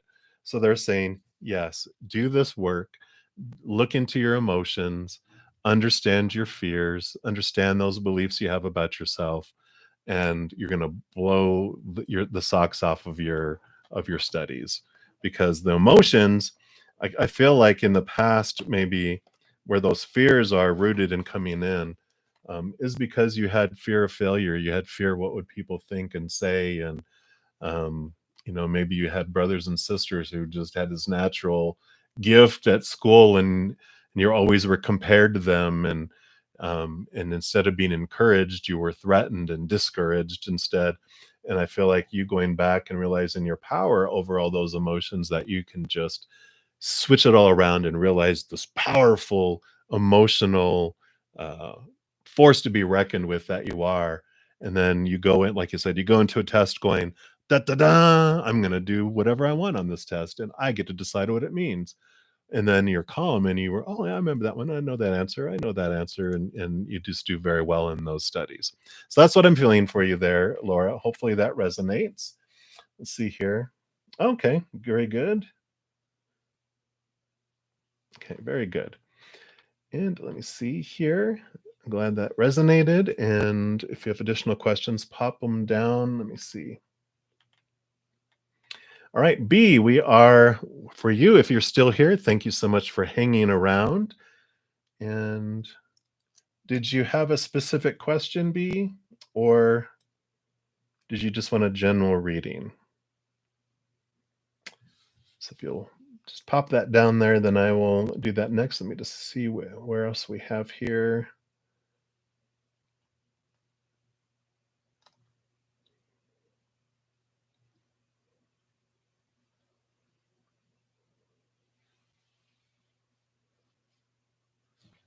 Okay, very good. Thank you, B. And then we will go to Sally next.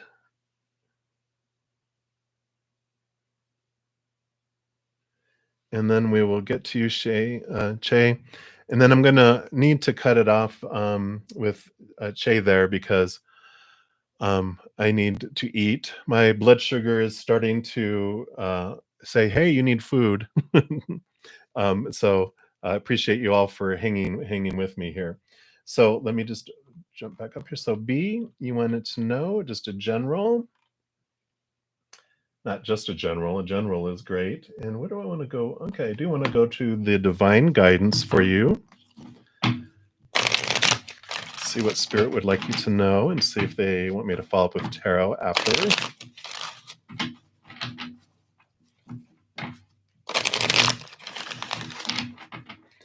All right. So 4B. Be you. I love it. Okay. Wow. Okay. So this is the one right here. All these other ones went flying across here. So your card starts off here. These are fractal imaging. I call them the spiritual ink blot test. So what you see in this is a special message for you, but I will read from the book as well. So you can check that out. I'll try to see if you can see any closer in there in the middle. Okay. And then let's see what this starts off with. This is all about receiving. It says, energetically, you are beginning to draw in the loving people you need to help you move forward on your path in your life. These people offer you both emotional and spiritual support so that you may see and feel your own value in the world. Wow. Remember, you have just as much of a positive impact in their lives as they do in yours. And while what you have to give is very important, it's just as important that you allow yourself to receive too. In doing so, you're creating a beautiful energy exchange of growth and support for all. I love it. And then I do want to go to the arrow and let's see what else they'd like to add. But yes, yes, yes. You don't have to just give, give, give, give, give, give, give. You also get to receive. I love it. All right. So what else for B, please? What else would you like her to know?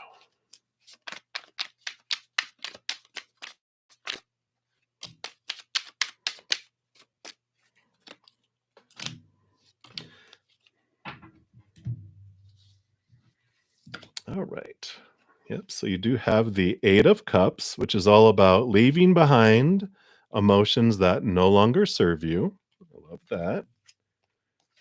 And then you have the Eight of Pentacles, which is all about moving up in the outside world. You have two eights. Eights are all about moving up to new levels, right? So you've had your emotional experiences, you're ready to move up to the next one. You've done the work in the outside world and you're ready to move up to the next one. And I love how they have hearts that are involved here. And you have the Princess of Swords. So, of course, this would be the Page of Swords in the standard tarot. And this is about you rising above in your thoughts and your beliefs and your mindsets. I mean, the Ace of Swords, she has that power to connect to the capital T truths, the higher truths of that are rooted in unconditional love. And it allows you to cut away old thoughts and old beliefs that no longer serve you, these small T truths that were rooted in fear, in that fear of losing conditional love. Yeah. Yeah, and this makes sense. You have the Devil card here, which is the Capricorn energy, and this was all about revealing to you all the things that you thought had restricted you, kept you confined, kept you limited, kept you small. And of course, Capricorn has this beautiful Saturn energy, which is all about the work. Work, work, work, work, work. And obviously, with that Eight of Pentacles, you've done the work and now you're going to be getting the prize, and this is that receiving that you are asked to do. You've been sowing, sowing, sowing. Now it's time to reap, reap, reap, right? And then you have the Three of Pentacles. So here's the work you've been doing, and I love this. It's this nudge to keep being the authentic you. Be you. Be the authentic you. Keep doing that's funny, you're right. Don't let people, both their support or their naysaying and dream busting, don't let them drag off of your authentic path and what you want to be doing, right? You know what you want to do, and people will have their opinions because people always do. But it's about you focusing and doing what you know is your authentic work to do what you authentically want to do with your life. So continue to do that. I love that message for you. Continue to be you, be you. All right. And then we were going to Sali next. And I am so you're angry at some people in your life and you want to ask if the people who are assuming stuff about you who make you angry, will they forget the stuff that they're assuming? Okay, let's take a look here. I'm going to use the Radiant Rider Waite Tarot and let's look into that and see what's going on there. Before cards, they're telling me that, these people who are assuming things about you are only looking in the mirror, right? We can't help what they see when they look into a mirror. We can only be a mirror. Same thing. The anger that you feel toward those people um, has to do with you looking into them as a mirror. And we're getting clarity on that in these cards here. It'll make a little more sense.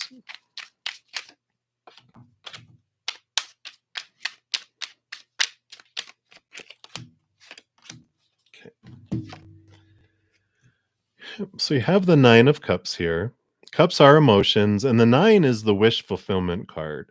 So the Nine is also about it's the Hermit's journey because the Nine is the major arcana Hermit, and this is about you looking inward for your emotional fulfillment. And look how happy they are when they look inside themselves for their emotional fulfillment instead of outwardly.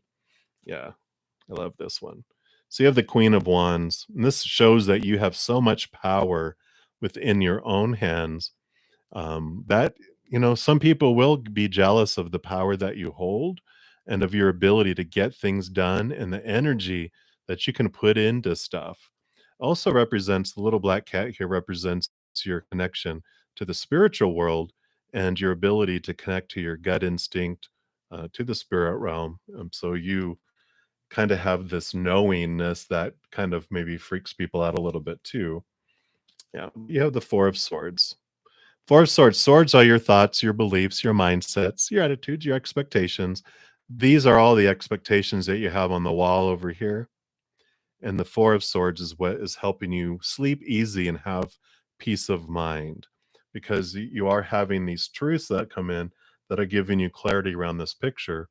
And that truth is what they started off telling you, which is you can never make people believe or think anything.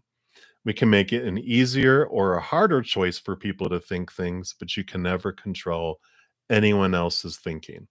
They are gonna think what they're gonna think regardless of how much you tell them not to. Same thing with you. They can't control your anger and your feelings either. Those all happen inside you. And what anger really is, at the root of anger is fear.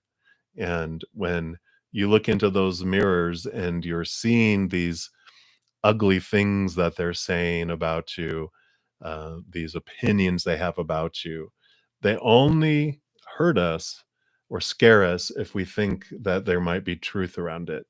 And those are those little self-talk whispers that are going on inside us. Same thing it's going on inside of them. That's why they're spewing these things out of their mouth, because they're having this inner self-talk about themselves. And we only say bad things about other people when we feel we are low and we need to feel higher about ourselves. I call it what I used to call it. I called them boasters and destroyers. When I worked in a call center, I worked on an escalated call line, and I would always, try to help my employees understand that when people got upset, that there was a reason, for it. Like, most people have a self-esteem down here, and we think everyone else has a self-esteem up here. And so when a person that we think is thinking about themselves up here says some nasty things, I call those destroyers. We think they're trying to push us farther down out of the picture. But what really is going on is this person thinks they're down here and they think you're up here. And they will say things to bring you down to the level where they think they're at, but you're seeing it in an opposite direction. So we don't see their side. We only see our side, that they're trying to push us down and out of the picture. Boasters are the same way. Boasters feel like they're down here and you're up here, and in order for them to feel good about themselves, they're trying to boast themselves up to where they think you're at. Where in reality, we feel we're down here and they're up here, and they're just boasting themselves even further away from us, right?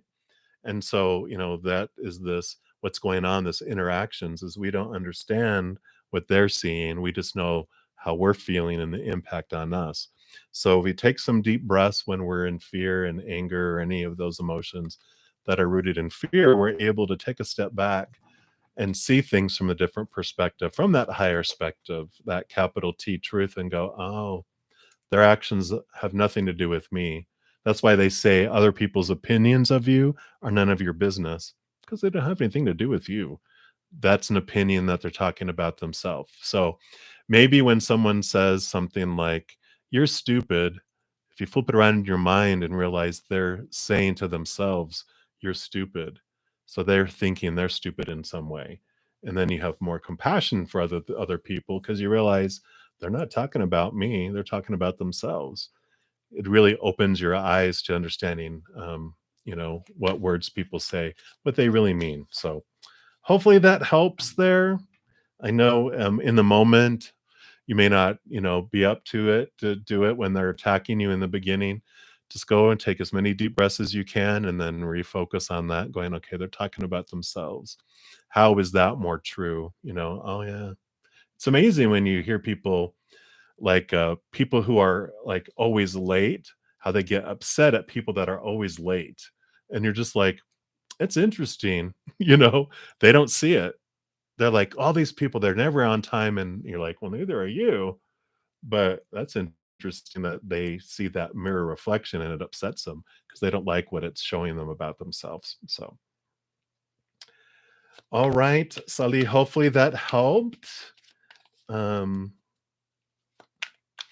and then the final one today, and I apologize for anyone else that I didn't get to, but I've been on here for 3.5 hours and I need to have a break. But I will be back next weekend.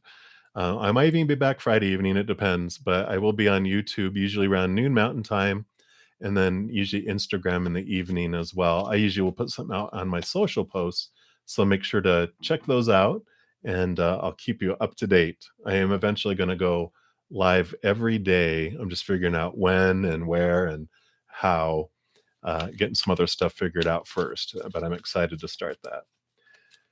All right, so Shay, CHAB, you wanted to know if it is really over between you and your past person. Okay. We will use, whoa, almost lost them all, the Love Oracle, and let's see what they have to say. And thank you, everyone who's joined today. I appreciate all your support, all your love. If you haven't subscribed to my channel, I really appreciate if you consider doing so, because I have a lot of offerings. I have a playlist down in the description box for my giveaways. And so I have some giveaways going on. And of course, all the playlists for all the free videos that I put out weekly and monthly too. Absolutely. Let's take a look here. Is it really over?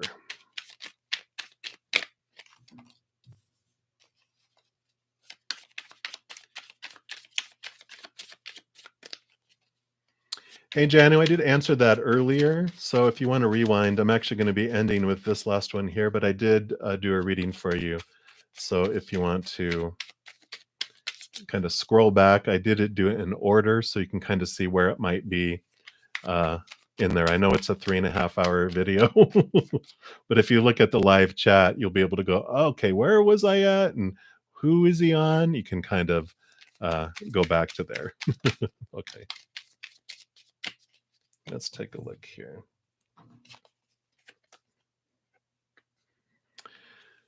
So the pink one here, this is you. Let's see if I can get it to focus here. There we go.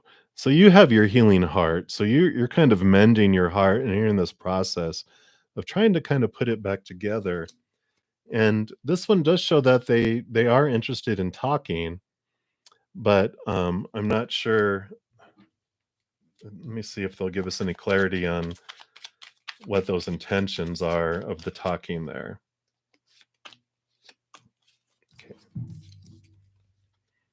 Okay.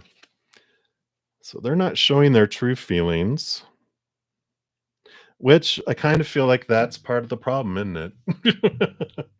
That's kind of what happened is like you never knew. They would never share it with you. It's like, come on, yeah.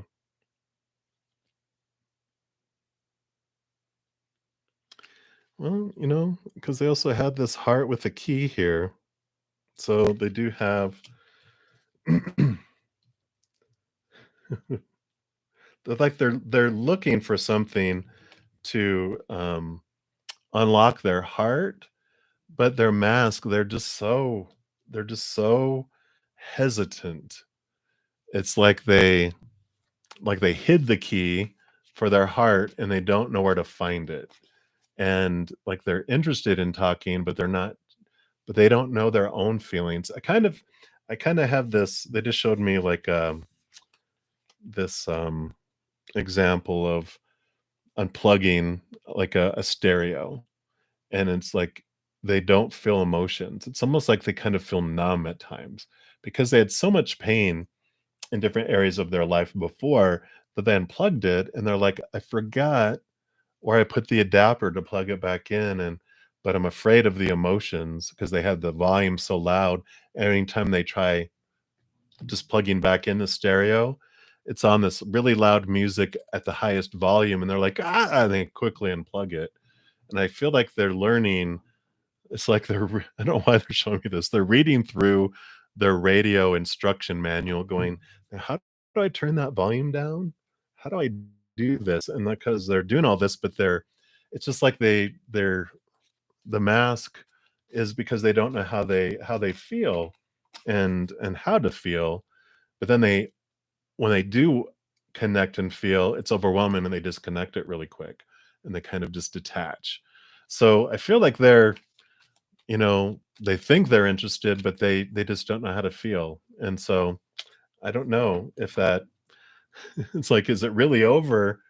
Uh it's like more to come. They're like, well, they're reading the manual. And next week, it's almost like this uh TV series. They're leaving you on a with a cliffhanger.